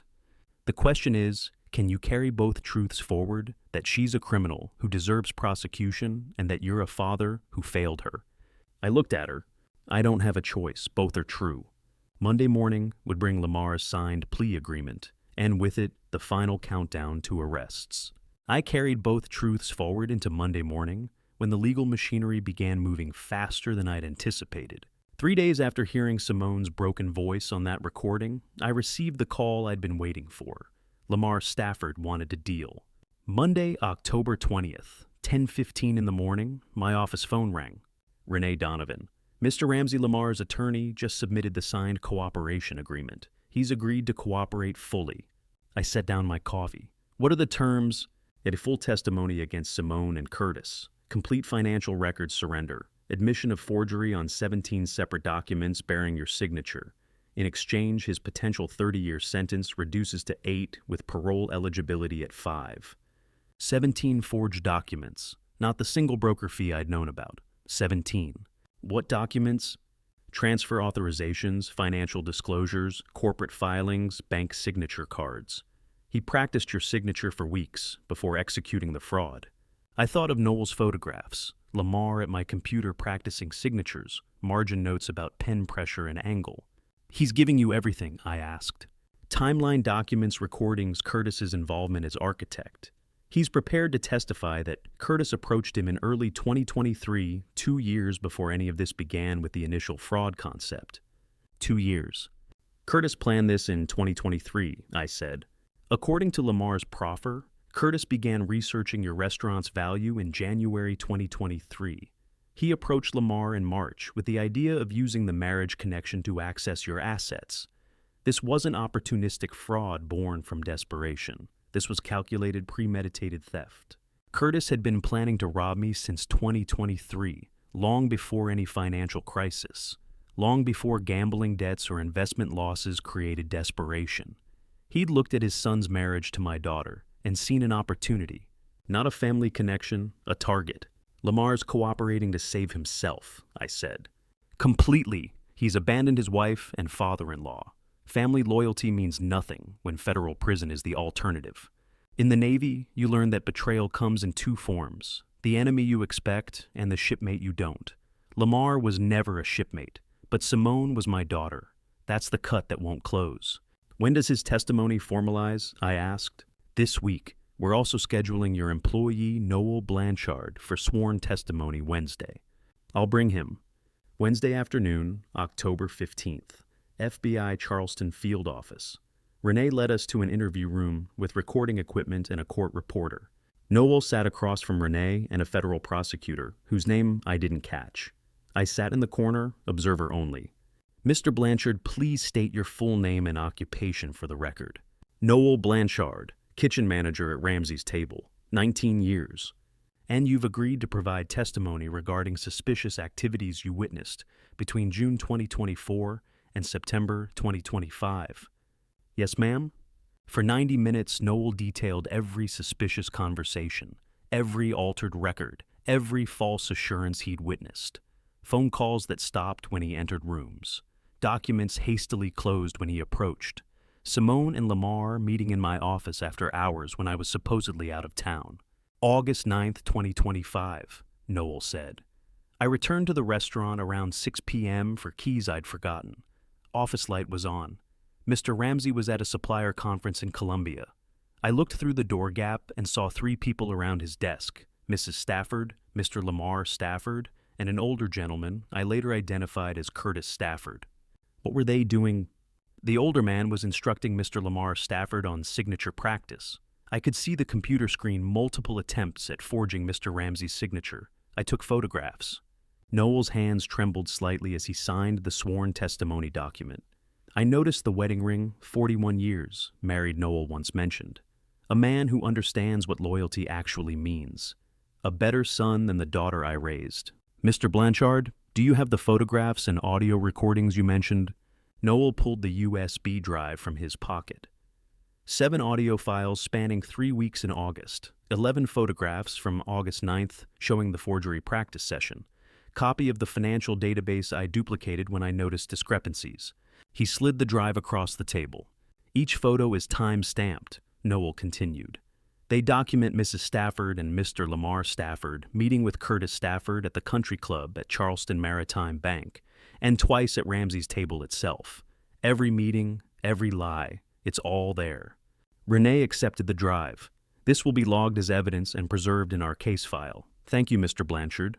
After the testimony concluded, Renee walked us to the elevator. Noel headed down to the lobby. Renee held the door. Mr. Ramsey, before arrest warrants are executed, I need to confirm logistics. Standard protocol is field arrests at their residences, minimal fuss, quick transport to processing. Do you have a preference? So, I looked out the hallway window at Charleston's downtown, the city where Simone grew up, the streets where I'd taught her to drive, the historic district where Elena and I had walked on Sunday mornings, the life I'd built for my daughter to inherit. She'd tried to steal it. Curtis had planned it for 2 years.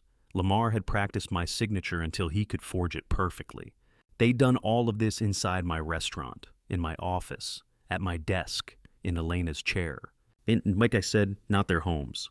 Where would you prefer? The restaurant, Ramsey's table. I want them arrested inside my walls one final time. Renee studied my face. During business hours, dinner service. I want them to face me on my ground in front of the business they tried to destroy. She nodded slowly. I'll coordinate with the arrest team. We'll need your cooperation on timing. Whatever you need. The elevator arrived. As the doors opened, Renee said quietly, "This isn't standard protocol, but I understand why you want it this way. You're taking back your space, the place they violated. I respect that."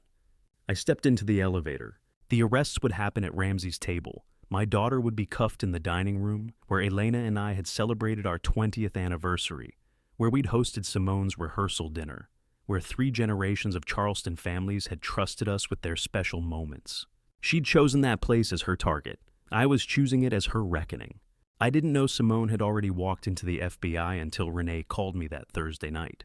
It was October 23rd, 3 days before the arrests I'd been planning with surgical precision. I'd spent the afternoon reviewing seating charts for Ramsey's table, making sure Curtis and Simone would be positioned where cameras could capture every angle. Renee's voice on the phone carried that flat, controlled tone agents use when the script just got rewritten. "Your daughter came in this afternoon," she said. "Voluntary surrender. She brought her own attorney." I sat down hard in the kitchen chair. What happened? We're still piecing it together. Best we can tell, Lamar sent her a text message this morning. Accidental. He was typing to his lawyer, and autocomplete pulled up Simone's name instead. Renee paused. The message said, "Curtis planned the whole fraud since January 2023. I only forged 17 signatures. Can we argue diminished culpability since the room tilted slightly. 17 signatures. January 2023. Those were details from Lamar's sealed plea agreement facts that weren't supposed to exist outside the FBI's walls and Rufus's office. If Simone saw that text and knew, I said. She knew Lamar had flipped, she knew the case was solid, and she made a choice. Renee's tone shifted almost gentle.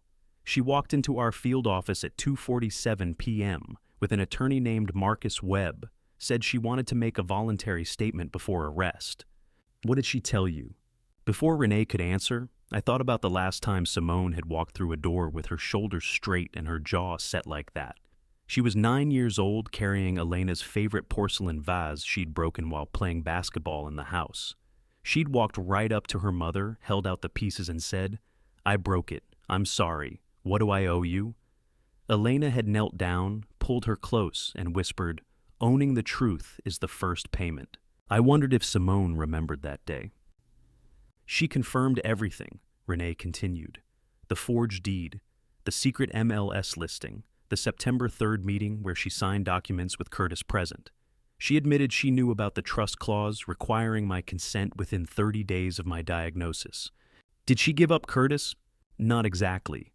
Renee's hesitation told me more than her words. She confirmed his involvement in the planning stages, but claimed she didn't know his full intentions until after the forgery was complete. Says he presented it as a protective estate transfer to help you qualify for enhanced memory care. I laughed bitter and sharp. That's the same story she tried on me in September. Her attorney's already positioning it as elder manipulation. Curtis as the architect, your daughter, as the vulnerable party who got exploited. Renee's voice hardened. We're not buying it. The timeline doesn't support ignorance, but she did give us one thing we didn't have. What? She brought copies of encrypted messages between her and Curtis, dates, timestamps, content. She said she kept them as insurance in case he ever tried to pin everything on her. Renee paused. Turns out your daughter's smarter than we thought, or more paranoid. My chest tightened. Insurance. Simone had learned that word from me. I'd taught her to document everything to never walk into a business deal without leverage. I'd raised her to protect herself. I just never imagined she'd need protection from me. What happens now? I asked. We process her statement, verify the encrypted messages, and move forward with the arrest timeline. Her voluntary surrender doesn't change the charges, but it'll factor into sentencing recommendations. Webb's already talking about cooperation credit. Renee exhaled slowly. Virgil, there's something else. I waited. The timestamp on Lamar's accidental text was 9:23 a.m. Simone didn't walk into our office until 2:47 p.m. That's 5.5 hours. What was she doing? We don't know, but her phone records show she made 3 calls during that window. One to Marcus Webb at 9:31 a.m., one to an unlisted number at 11:15 a.m. that lasted 47 seconds, and one to Curtis at 1:33 p.m. that lasted 9 minutes. The kitchen went cold. She called Curtis, I said quietly. She warned him.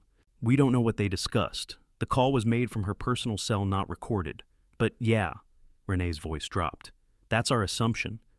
I thought about chess again, the way Elena used to move her pieces 3 steps ahead, while I was still planning my next move. Curtis had that same quality, that strategic patience that made amateurs look like children. If Simone had called him at 1:33 p.m., he'd had nearly 4 hours to adjust his position before she walked into the FBI. 4 hours to move assets, destroy evidence, or disappear entirely. And Simone knew that when she made the call. "Oh, when are you bringing him in?" I asked. "Sunday morning. Same plan, different location. We'll hit his residence at dawn." Renee paused. "If he's still there." If? That single word carried the weight of everything I'd feared since September. Curtis wasn't Lamar panicking and confessing under pressure. He wasn't Simone walking into the FBI with insurance files and a lawyer. He was the architect, the one who'd planned this fraud 18 months before my diagnosis, who'd positioned my daughter as the visible face while he stayed in the shadows. And now he knew we were coming. "Virgil," Renee said quietly, "we're going to get him. Even if he runs, we've got the paper trail now. Simone's encrypted messages, Lamar's testimony, Noel's photographs. The case is solid." "Yes, solid cases don't matter if the defendant's in a country without extradition," I said. Renee didn't argue. I hung up and sat in the kitchen as daylight faded outside.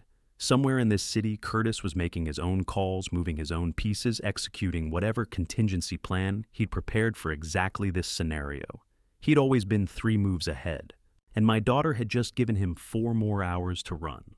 Renee's call woke me at 4:47 Friday morning with 3 words: "Curtis is running." I sat up, phone pressed to my ear. Outside, Columbia slept under October fog. FBI surveillance flagged him at 2:30 a.m., Renee said. 3 ATM withdrawals, $85,000 in cash. At 3:15, he booked a one-way ticket to Mexico City, departing 6:15 this morning. Curtis Stafford, the architect who'd planned this fraud 18 months before my diagnosis, who'd kept my daughter visible while he stayed in shadows. Now running. "We can intercept him at the airport," Renee said. "Standard arrest protocol." I checked the clock, 4:48 a.m. "How long until his flight boards?" 93 minutes. 93 minutes. Enough time for Curtis to clear security, disappear into the terminal. Men like Curtis always had contingencies, but they also had weaknesses. "He wants the restaurant," I said. Renee paused. "What? The Mexico flight isn't panic. It's his exit strategy." The pieces aligned with the same clarity I'd felt tracking supply vessels in the South China Sea. He planned to secure Ramsey's table legally, then disappear before anyone connected him to the fraud. Simone's confession yesterday accelerated his timeline, but the goal hasn't changed. He wants my restaurant more than he wants safety. "Hey, Virgil, we have 90 minutes. Let me offer him both." I stood, moving to my desk where Elena's photograph watched from its silver frame. "I'll text Simone. Tell her I've reconsidered, that I'm ready to sign the transfer papers tonight to avoid public scandal. Curtis will see it as confirmation. His plan worked. My daughter broke me down. I'm surrendering. If he doesn't take the bait, we lose him at the terminal." "He'll take it," I said. "Greed always wins."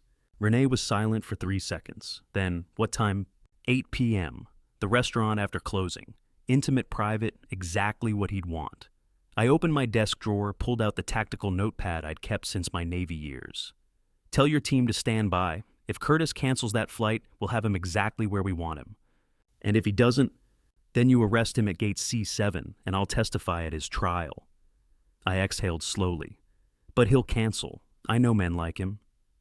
I understood men like Curtis because I'd been one. The restaurant represented validation, tangible proof he'd outmaneuvered an old man. He'd choose victory over safety. They always did. At 5:20 a.m., I typed the message. Reconsidered. We'll sign transfer tonight, 8 p.m. restaurant. Bring Curtis and Lamar. Let's end this quietly. I hit send. Simone replied in 4 minutes. Dad's already awake. We'll be there. Dad. She'd called Curtis Dad in a text to her actual father. The word should have hurt. Instead, it confirmed what I'd known since September. My daughter had chosen her loyalties and they didn't include me. My phone buzzed. Renee, flight cancel 5:31 a.m. They're all in. I watched sunrise break over Columbia. Somewhere in this city, Curtis was adjusting his plan, believing he'd dodged the FBI's trap and secured his prize in one move. He thought he was 3 steps ahead. He didn't know I'd been planning this ambush for 14 weeks. 38 years ago, I set ambushes in the South China Sea with nothing but radar signatures and intuition. Know your terrain control. The exits let the enemy think they're hunting you. Tonight, I was setting an ambush in my own dining room. By 6 p.m., Ramsey's table had transformed into a federal operation. Renee arrived first with equipment in a catering box. 2 FBI agents followed into plain clothes. Vernon and Noel came through the back. Agents positioned in the pantry, Renee said, pointing to the narrow room with sightlines to the main dining room. Once they're seated and confirm intent, I'll signal. I arranged chairs around the table, where I'd negotiated the building lease in 1987, where I'd told Elena I was ready to leave the Navy. Vernon watched me adjust the angles. You sure you want to do this here in your own place? It's the only place that makes sense, I said. Curtis wants this restaurant. Let him walk in thinking he's about to own it. Noel stood near the bar, quieter than usual. Feels like we're setting an ambush. We are, I said, just with warrants instead of weapons. At 7:15, I retrieved my old Navy briefcase from my truck and centered it on the table. Renee raised an eyebrow. Transfer papers, she asked. I opened it. Inside the complete evidence dossier. Lamar's plea agreement, Noel's USB drive, Wayne Cruz's analysis, the trust clause, every document proving the fraud. No, I said, the truth. The table where Simone celebrated her 16th birthday, where I'd toasted her wedding to Curtis 3 years ago, smiling while I pretended not to see the calculation in his eyes, where she'd soon realize her father had become her trap. At 7:45, Vernon and Noel exited through the back. The FBI agents disappeared into the pantry, their radios clicking once positioned. Renee reviewed arrest protocols one final time. Once they're inside and seated, I'll signal, she said. Stay calm until then. I've been calm for 14 weeks, I said. I can manage 14 more minutes. No heroics. You're the witness, not the arresting agent. I met her eyes. Understood. Renee concealed her badge and weapon, then moved into the kitchen, where she could monitor through the service window. The restaurant lights dimmed. I sat alone at the table, briefcase, centered hands folded. At 7:55, my phone vibrated. Simone's text glowed. Pulling in now, 5 minutes. I whispered to the empty room, to Renee in the kitchen, to the agents in the pantry, to myself. Station's ready. Then I sat back and waited for my daughter to walk through the door. They were an hour late and Curtis wasn't with them. I heard the front door open at 9:05 p.m. Watch through the dim dining room as Simone entered first. Lamar, a half step behind. She wore a navy dress I recognized from her mother's closet, carried a leather document folder under one arm, confident, composed, like she was walking into a negotiation she'd already won. Lamar extended his hand across the table. I didn't take it. Sorry we're late, Simone said, sliding into the chair opposite me. Traffic. No explanation for Curtis's absence. No apology, no excuse. Just that single word traffic delivered with the practiced ease of someone who'd spent 3 years lying to my face. Appreciate you reconsidering, Virgil, Lamar said, settling beside her. This is best for everyone. Sit down, I said. He was already seated, but the command made him shift in his chair. Good. Let him be uncomfortable. Simone opened the folder, with theatrical precision, removed a stack of documents bound in blue backing. She slid them across the table between us, transfer deeds notarized and witnessed waiting, only for my signature. The building, the business, the liquor licenses, $847,000 in assets for $1 consideration. She set down a Mont Blanc pen, Elena's pen, the one I'd given Simone for her college graduation. Everything's prepared, she said. Just 3 signatures.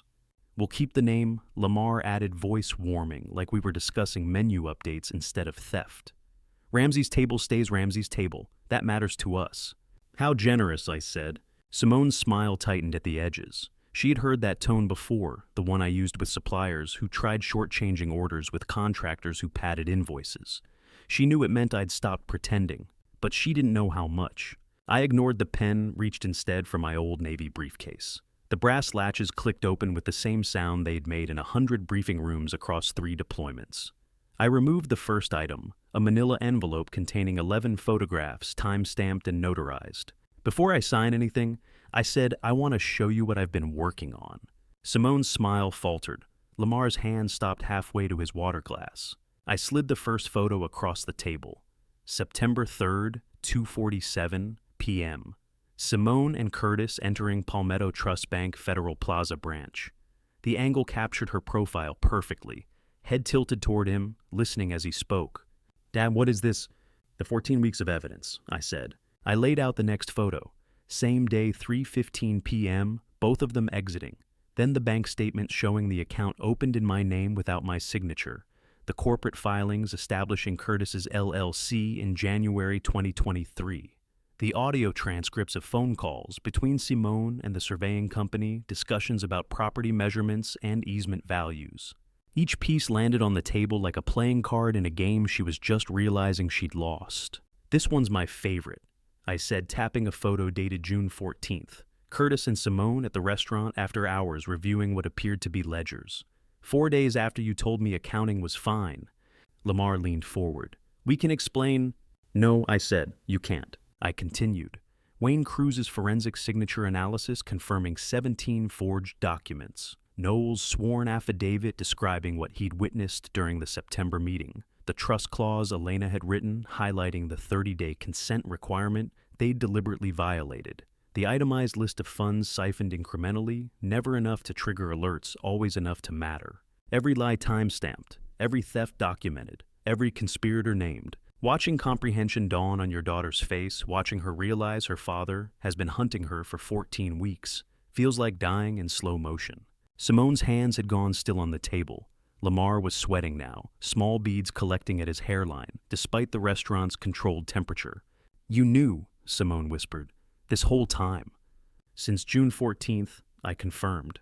The day you forged the deed. Then why did I let you continue?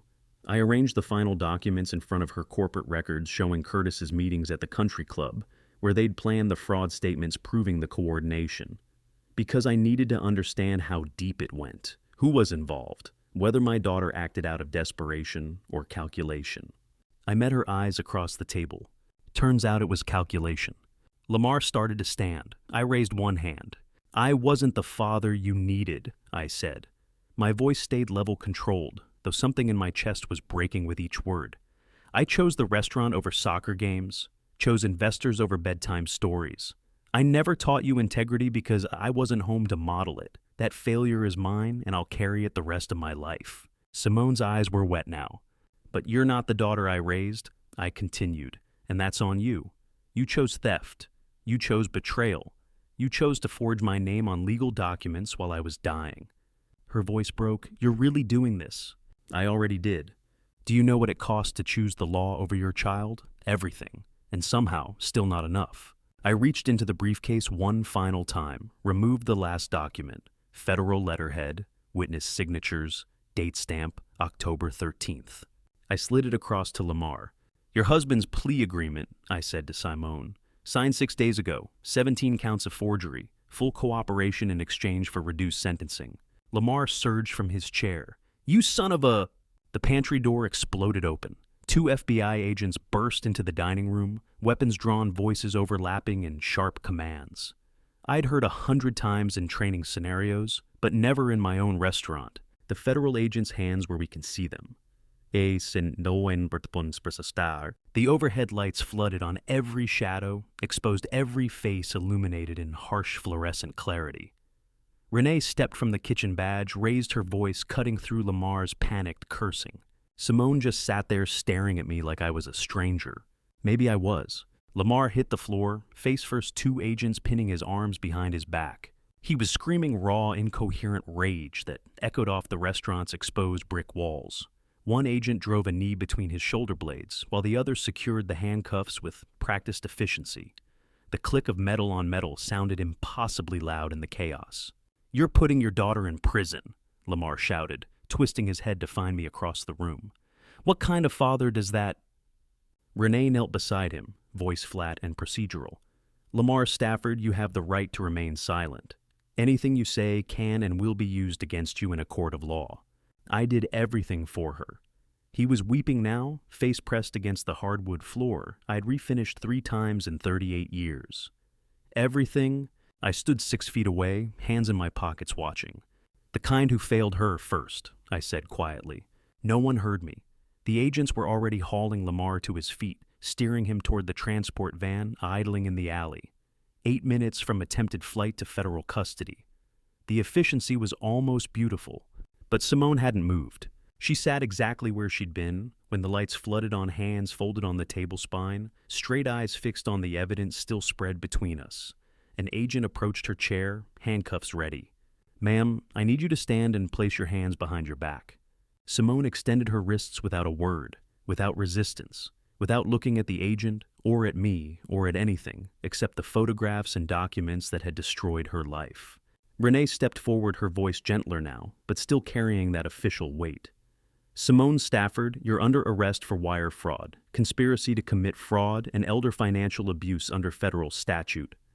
The words kept coming, rights and charges and legal procedures, but Simone's expression never changed. She watched Renee's lips move like someone observing a foreign film without subtitles. Then her eyes shifted to me. "You planned this for months," she said. 14 weeks, I corrected. "While you smiled at me across Sunday dinners, while you asked about my marriage, while you pretended everything was normal." "Yes." She nodded slowly like I'd confirmed something she'd suspected all along. "You're better at lying than I thought. I learned from watching you." The agent touched her elbow, time to go, but Simone's gaze had dropped back to the table, to one document in particular, half hidden beneath Wayne Cruz's forensic analysis. Elena's handwriting, the final page of her will, an addendum she'd written 3 days before she died. Simone's cuffed hands reached for it. The agent started to intervene, but I shook my head.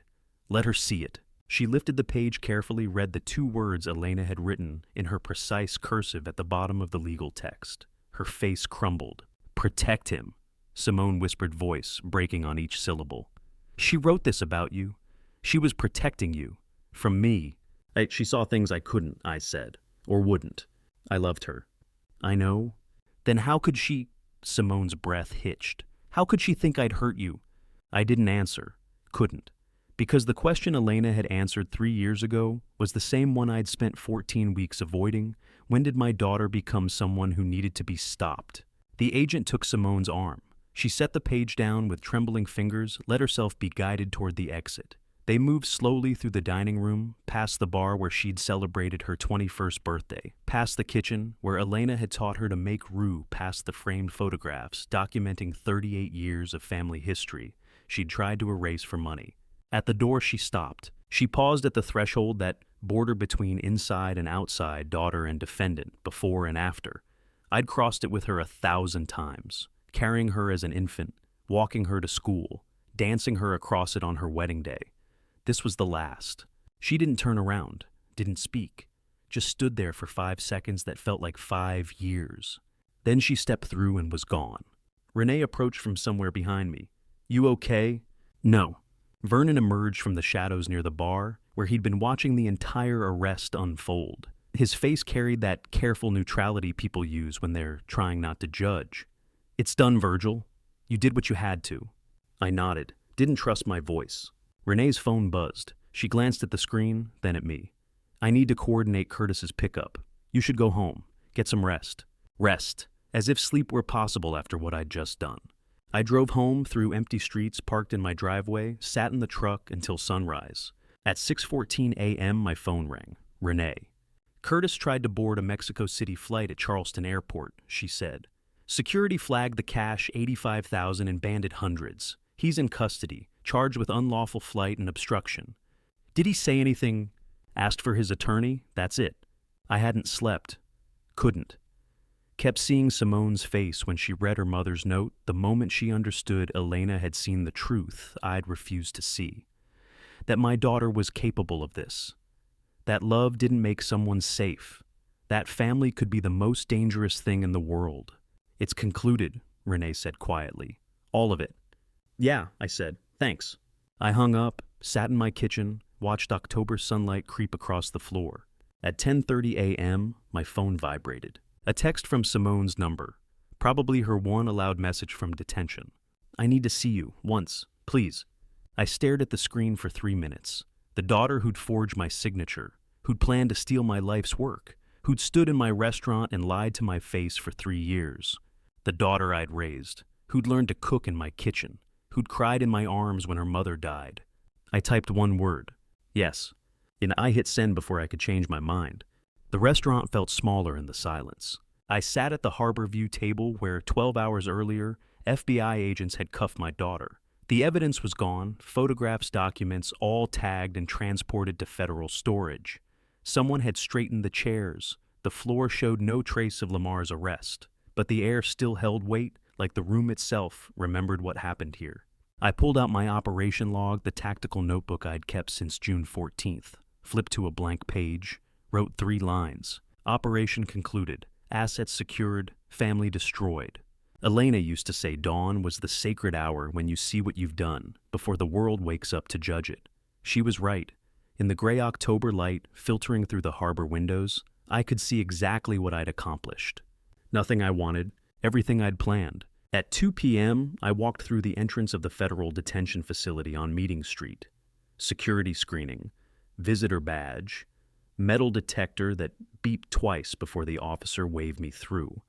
Officer Caldwell, a woman in her 40s with 15 years on the federal system, according to the name badge and the practiced efficiency in her movements, escorted me down a corridor painted institutional beige.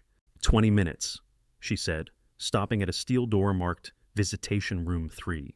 Stay seated. No physical contact. Understood. Understood. She opened the door.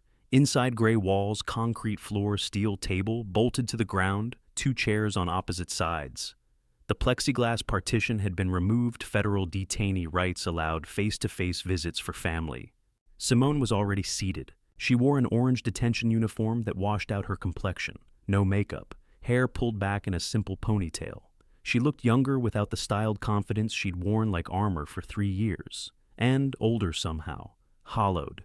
I sat down across from her. 20 minutes to say what 38 years couldn't. Neither of us spoke. The clock on the wall ticked audibly each second, marked measured, counted down. 43 seconds passed. The longest conversation we'd had in years. She broke first. "Thank you for coming," Simone said quietly. "You asked?" "I didn't think you would." I folded my hands on the table. "What did you want to tell me?" She looked down at her own hands, cuffed at the wrist's chain, running to a belt at her waist. Standard detention protocol for federal fraud charges. "I need you to understand something. Just one thing." I waited. "I know what I did was unforgivable." Her voice stayed steady, controlled. "I know I stole from you. I know I lied. I know I tried to take everything you and Mom built." "Then why?" "Because I need you to know this first." She met my eyes. "I do love you, Dad. I just never knew how to say it. Mom knew how. She'd touch your shoulder when you came home late. She'd leave notes in your briefcase. She knew how to show love without making it into a production." Her voice cracked. "I couldn't do that. I didn't learn how. And then she was gone, and all I had left was trying to prove I was worthy of what you built, trying to earn something you'd already given me." Tears tracked down her face the first time I'd seen her cry since she was 8 years old and fell off her bicycle in the restaurant parking lot. "I do love you. I just never knew how to say it." "You had 38 years, I said. "I know." The tears kept coming, silent, steady, genuine. And I felt something crack in my chest, the armor I'd been wearing since June 14th, the tactical distance I'd maintained through 14 weeks of surveillance and planning and prosecuting my own daughter. I saw her, not the defendant, not the thief, the girl who'd sat at the harbor table doing homework while her mother prepped dinner. The teenager who'd cried when we scattered Elena's ashes because she didn't know how to be the adult in the room. The daughter I'd raised while working 70-hour weeks, choosing the restaurant over present success, over connection. The daughter I'd never really known. Love doesn't erase choices, Simone. My voice came out rougher than I intended. Intentions don't undo theft. Understanding you doesn't mean forgiving you. I know, she whispered. I stood. The chair scraped against concrete with a sound like finality. I hope you find whatever you were looking for, I said. Then I walked to the door. Dad, I didn't turn around, didn't stop. Reached for the handle, knocked twice for Officer Caldwell to unlock it from outside.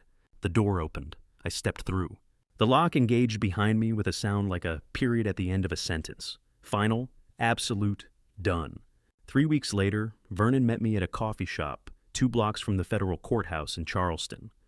Early November, rain drummed against the windows while he delivered the legal resolutions I'd been waiting for. Lamar got 3 years plus full restitution. Vernon said, stirring sugar into his coffee with mechanical precision. Curtis received 22 years across 9 federal counts: wire fraud, conspiracy, obstruction, and unlawful flight. At 71, he'll die in prison. Good, I said. Simone's sentencing hearing is scheduled for December 9th. She's looking at 8 to 12 years pending the judge's evaluation. Vernon paused. The trust clause was validated. All assets revert to you. The restaurant, the building, the accounts they had opened in your name, everything. I nodded, legally victorious, emotionally bankrupt. Vernon set down his coffee cup carefully, like he was positioning a chess piece. The federal prosecutor asked if you'd consider writing a character letter for Simone's sentencing hearing. Could reduce her time by 3, maybe 4 years. I stared at the courthouse across the street through rain-streaked glass. My daughter, 8 to 12 years, or 5 to 8. 1 letter, 1 choice. Vernon waited. I stared at the blank page for 40 minutes before writing the first word. The character letter sat on my desk in the restaurant office federal court. Letterhead prosecutor's instructions. Deadline circled in red, November 20th. 3 days away. I'd written tactical briefings for Navy commanders, negotiated contracts with suppliers who spoke 3 languages I didn't understand, documented 14 weeks of surveillance with surgical precision. But writing 3 paragraphs about my daughter felt impossible. First attempt. My daughter made mistakes that I crossed it out. No, she made choices. Deliberate, calculated choices. Calling them mistakes was dishonest. Second attempt. I failed as a father in ways that contributed to, I crumpled the page. True, but that wasn't mercy-seeking. That was self-flagellation masquerading as advocacy. Third attempt lasted 6 words before I realized I was writing what the prosecutor wanted to hear instead of what was true. I set down the pen, looked out the office window at the harbor. November, light on water, gray and constant. What's the truth that doesn't excuse her and doesn't destroy me? I asked the empty room. Elena would have known. She'd always found the words I couldn't. 2 hours later, I wrote 3 paragraphs. The first acknowledged Simone's capability, her intelligence, her business acumen, the strategic mind she'd inherited from both parents. The skills that made her dangerous also made her valuable. The court would see her crimes. I wanted them to see her capacity. The second accepted my accountability. Not as excuse for her actions, but as context for understanding how emotional distance during formative years creates children who confuse achievement with love, possession with security. I'd taught her to build empires. I'd never taught her why they mattered. The third paragraph was hardest. I am not asking you to excuse her crimes. I am not requesting leniency she hasn't earned. I am asking you to see her as more than this fraud, as a whole person whose worst choice does not define her total worth. To see her the way I should have years ago, before it was too late. I signed it, respectfully, Virgil Ramsey, Father. That last word, Father, felt like both claim and confession. I sealed the envelope before I could second guess. It walked it to the post office that afternoon, handed it to the clerk with the same finality I'd felt walking out of the detention center 3 weeks earlier. Done, not resolved, just done. The restaurant had been closed since the arrests. 3 weeks of silence while I'd navigated federal proceedings and my own exhaustion. But early November, I'd called Noel. Time to reopen, I'd said. You sure? No, but we're doing it anyway. We'd spent 4 days preparing. Deep clean of the kitchen, scrubbing grout, descaling equipment, restocking inventory from suppliers who'd waited patiently for my return. Wayne had confirmed all accounts were restored to proper authorization, all fraudulent transfers reversed. The restaurant was legally, financially, and operationally mine again. Noel worked the dining room while I inventoried the walk-in. He'd paused near the harbor view tables, the ones where Simone had sat in handcuffs. "Feels different, doesn't it?" he'd said, "even though everything's the same." "It is different," I'd replied. "We know what it costs now." "Still worth it?" I'd looked around the dining room, the exposed brick Elena had insisted on during renovation, the bar where we'd toasted 20 anniversaries, the kitchen where I'd built something that outlasted most marriages and survived most disasters. Yeah, I'd said. "It is." November 8th, 5 p.m.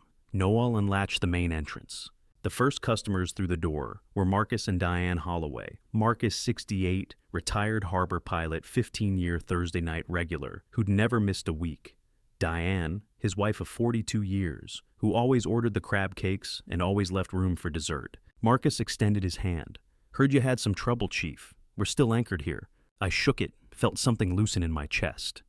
"Appreciate that, Marcus." Diane smiled. "Usual table. It's waiting." Marcus Holloway had eaten at my restaurant every Thursday for 15 years. Never missed, not once. Through recessions and hurricanes, and the year Elena died when I barely kept the doors open. That's loyalty. That's family. 12 more reservations followed within the first hour. Familiar faces, familiar orders, familiar rhythms. The kitchen found its groove, Noel calling, orders me working the line, the dance we'd perfected over decades executing itself through muscle memory and practiced trust. By mid-November, we'd returned to 80% capacity. Regulars who'd waited through the closure, new customers who'd heard the story and came anyway. Revenue approaching pre-fraud levels. The restaurant recovering faster than I was. Noel noticed. "You okay, Virgil? You've been quieter than usual." Just thinking, I'd said, about everything, nothing. How we're back to normal when nothing's normal anymore. He'd nodded, understanding what I couldn't articulate. When did this place stop being a business and start being the only home I had left? November 27th, Thanksgiving Eve. Kitchen closed after dinner service last. Customers departing into cold Charleston night. Noel and I cleaned the line in comfortable silence, wiping down stations, storing mise en place the end-of-shift routine that marked 38 years of partnership. He broke the quiet. "You got plans for tomorrow? Family coming by?" I looked around the empty dining room. The harbor view Elena had chosen because she said water reminded her that everything flows and nothing stays broken forever. The kitchen I'd rebuilt 3 times. The tables where strangers had become anchors, where Marcus Holloway had shown up every Thursday for 15 years, where loyalty proved more durable than blood. "I am home," I said. Noel studied me for 3 seconds, then smiled, the first real smile I'd seen from him since the arrests. "Yeah," he said. "Yeah, you are." And for the first time in 14 weeks, I meant it. Rufus's train left at 800 on a Tuesday, the way departures always happened in the Navy. We stood on the Charleston Harbor Ferry Pier in mid-November, cold, both wearing jackets, despite mild weather-old habit from deck watches where you learn the difference between air temperature and wind chill. Rufus Mercer, 70 years old, my Navy brother from destroyer deployments across 76 through 84, adjusted his duffel on his shoulder. "You good here?" he asked. Squared away, I confirmed. He nodded once, sharp and economical. That was Rufus, a man who'd survived 3 deployments in the South China Sea by learning which questions needed asking and which answers meant something. "Your daughter," he said. That was the right call. Hard call, but right. I looked out at the harbor where container ships moved through morning fog. "Doesn't feel right." "Never does. That's how you know it was." Rufus had flown down in September when I'd called him the night after I discovered the forged deed, the night everything became tactical instead of personal. He'd stayed 3 weeks, never asked questions, never offered advice unless I requested it. Just showed up, occupied the guest room, and existed as steady proof that some anchors hold regardless of weather. Now he was leaving, returning to Richmond, where his daughter, the one who visited twice weekly, who'd never forged a signature in her life, was expecting him for the holidays. I didn't resent her for it. I envied her for having a father who'd done something right. "Appreciate you coming," I said. Rufus extended his hand. Wasn't a favor, was duty. I took it. The handshake lasted 7 seconds longer than military custom, shorter than what the moment needed. His grip was firm, calloused from decades of rope work and engine maintenance. The grip of a man who'd pulled drowning sailors from deck-wash seas and never mentioned it afterward. "Semper Fi, brother," he said, releasing my hand and turning toward the boarding platform. "It's fair winds, Rufus." He raised one hand without looking back, the old signal we'd used across flight decks when verbal communication was impossible over jet engines. I watched him board, watched the train pull away from the platform, watched it round the harbor bend, and disappear into distances I couldn't follow. The way every deployment ended, watching vessels recede carrying people you'd die for into horizons you couldn't reach. I stood on that pier for 10 minutes after the train vanished, alone again. But different than the alone I'd felt in June when I discovered the fraud. This was the solitude you chose, instead of the isolation others imposed. Late November, I sat across from Noel at the Harbor View table, the same table where arrests had occurred 5 weeks earlier. I slid a legal envelope across the surface. "What's this?" he asked. "Open it." He unsealed the envelope, extracted the document, read 3 lines, stopped, read them again. "General manager appointment." I said effective December 1st, plus 15% equity stake in Ramsey's table. This floor belongs to you now, legally. Noel stared at the equity document like it was a commission. In a way, it was. 19 years of service finally recognized. Yet, Virgil, this is 15%.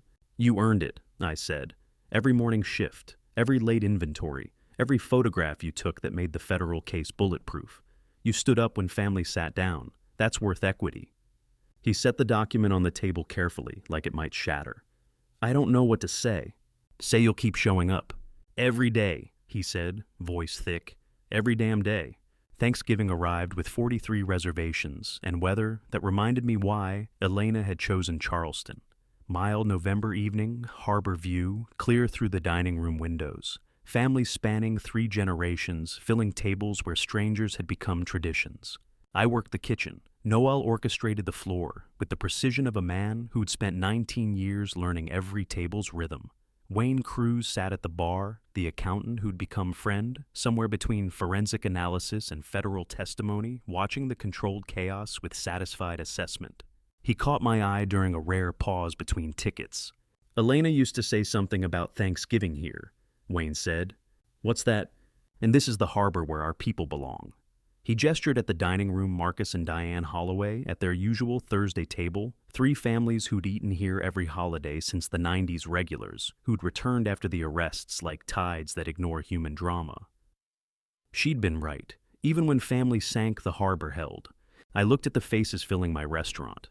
Not customers, anchors. The people who showed up, who stayed, who proved loyalty wasn't genetic, it was chosen. The dining room cleared by 9:30. Cleanup finished by 11 o'clock. I was alone in the office doing end-of-day reconciliation when my phone rang at 11:47 p.m. Simone's number, detention facility prefix. I stared at the screen for 4 rings before answering. "Hello." Silence. Breathing on the other end. Then, "Happy Thanksgiving, Dad." Her voice sounded smaller than I remembered, younger. The voice of the girl who'd called me from college during her freshman year, homesick and trying not to admit it. I opened my mouth. No words came. 30 seconds of silence, both of us breathing. An ocean of unsaid things occupying the space between Charleston and federal detention, between father and daughter, between the life we'd had and the choices that destroyed it.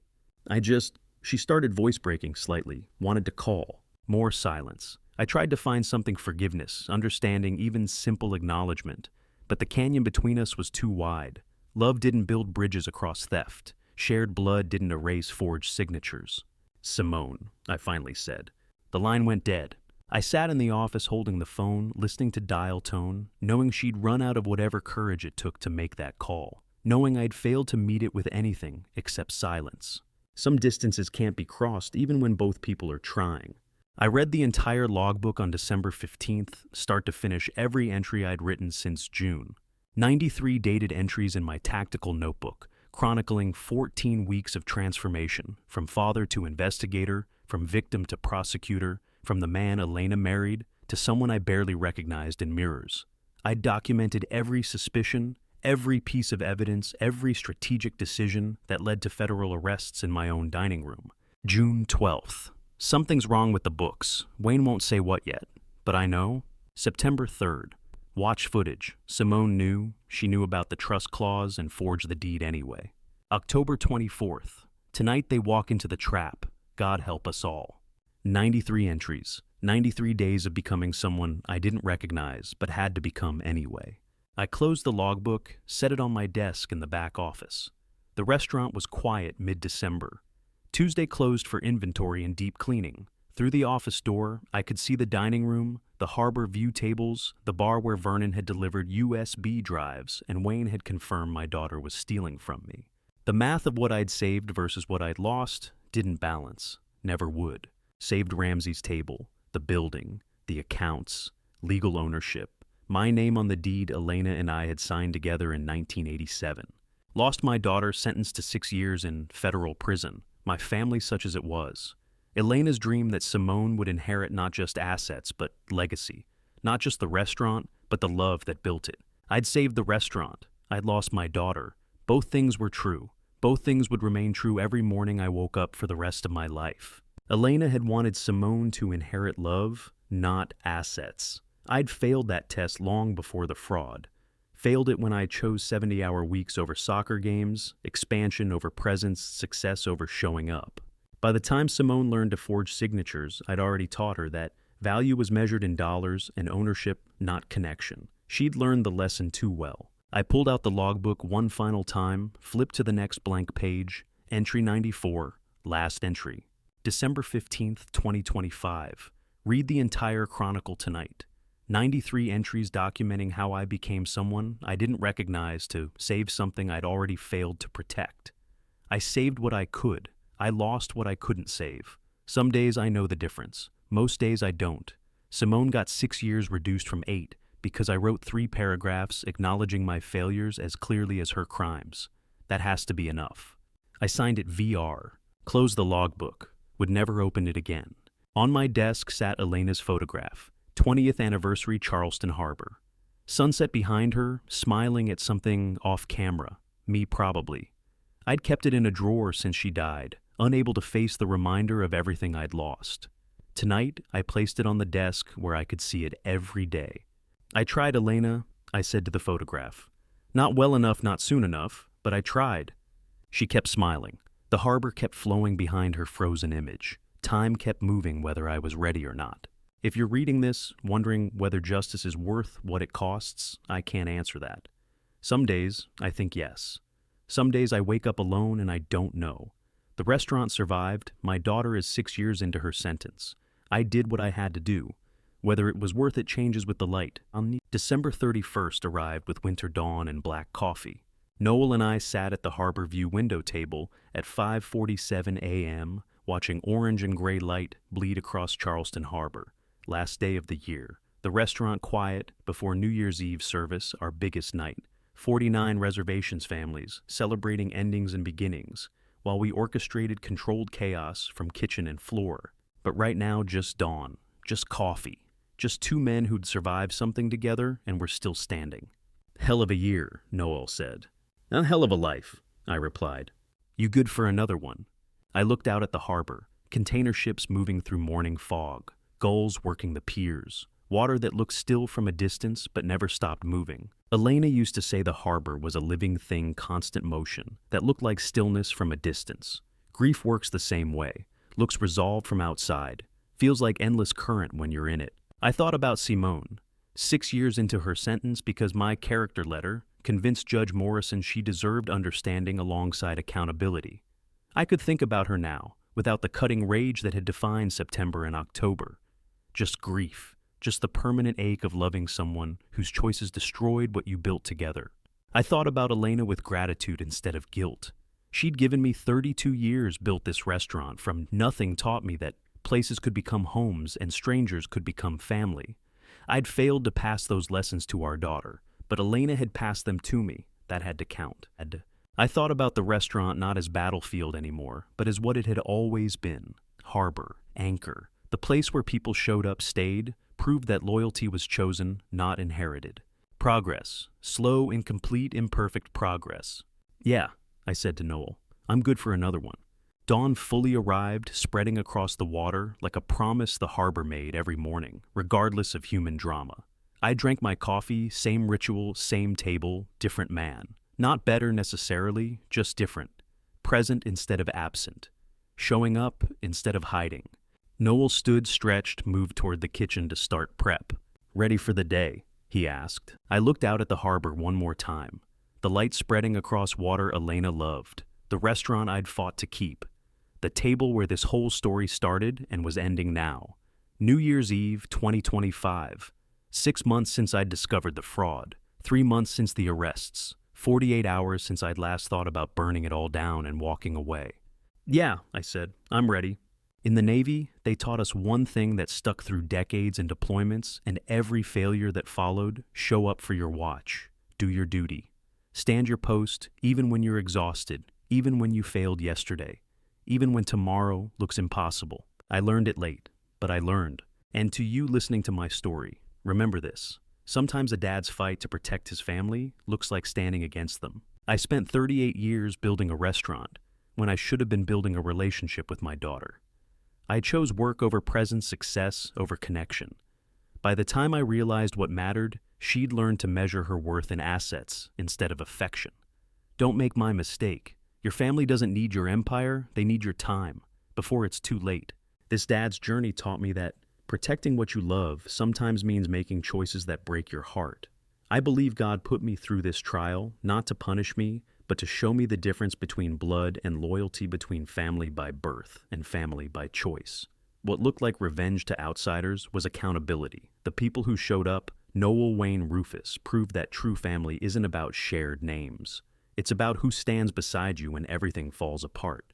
If this story moved you, I'd be grateful if you'd leave a comment telling me what you took from it. Have you ever had to choose justice over family? Share this video with someone who needs to hear it. And if you haven't already, please subscribe to Dad's Calm Revenge, because these stories matter, and your presence here matters too. Thank you for staying until the very end. Your time is precious and you gave it to me.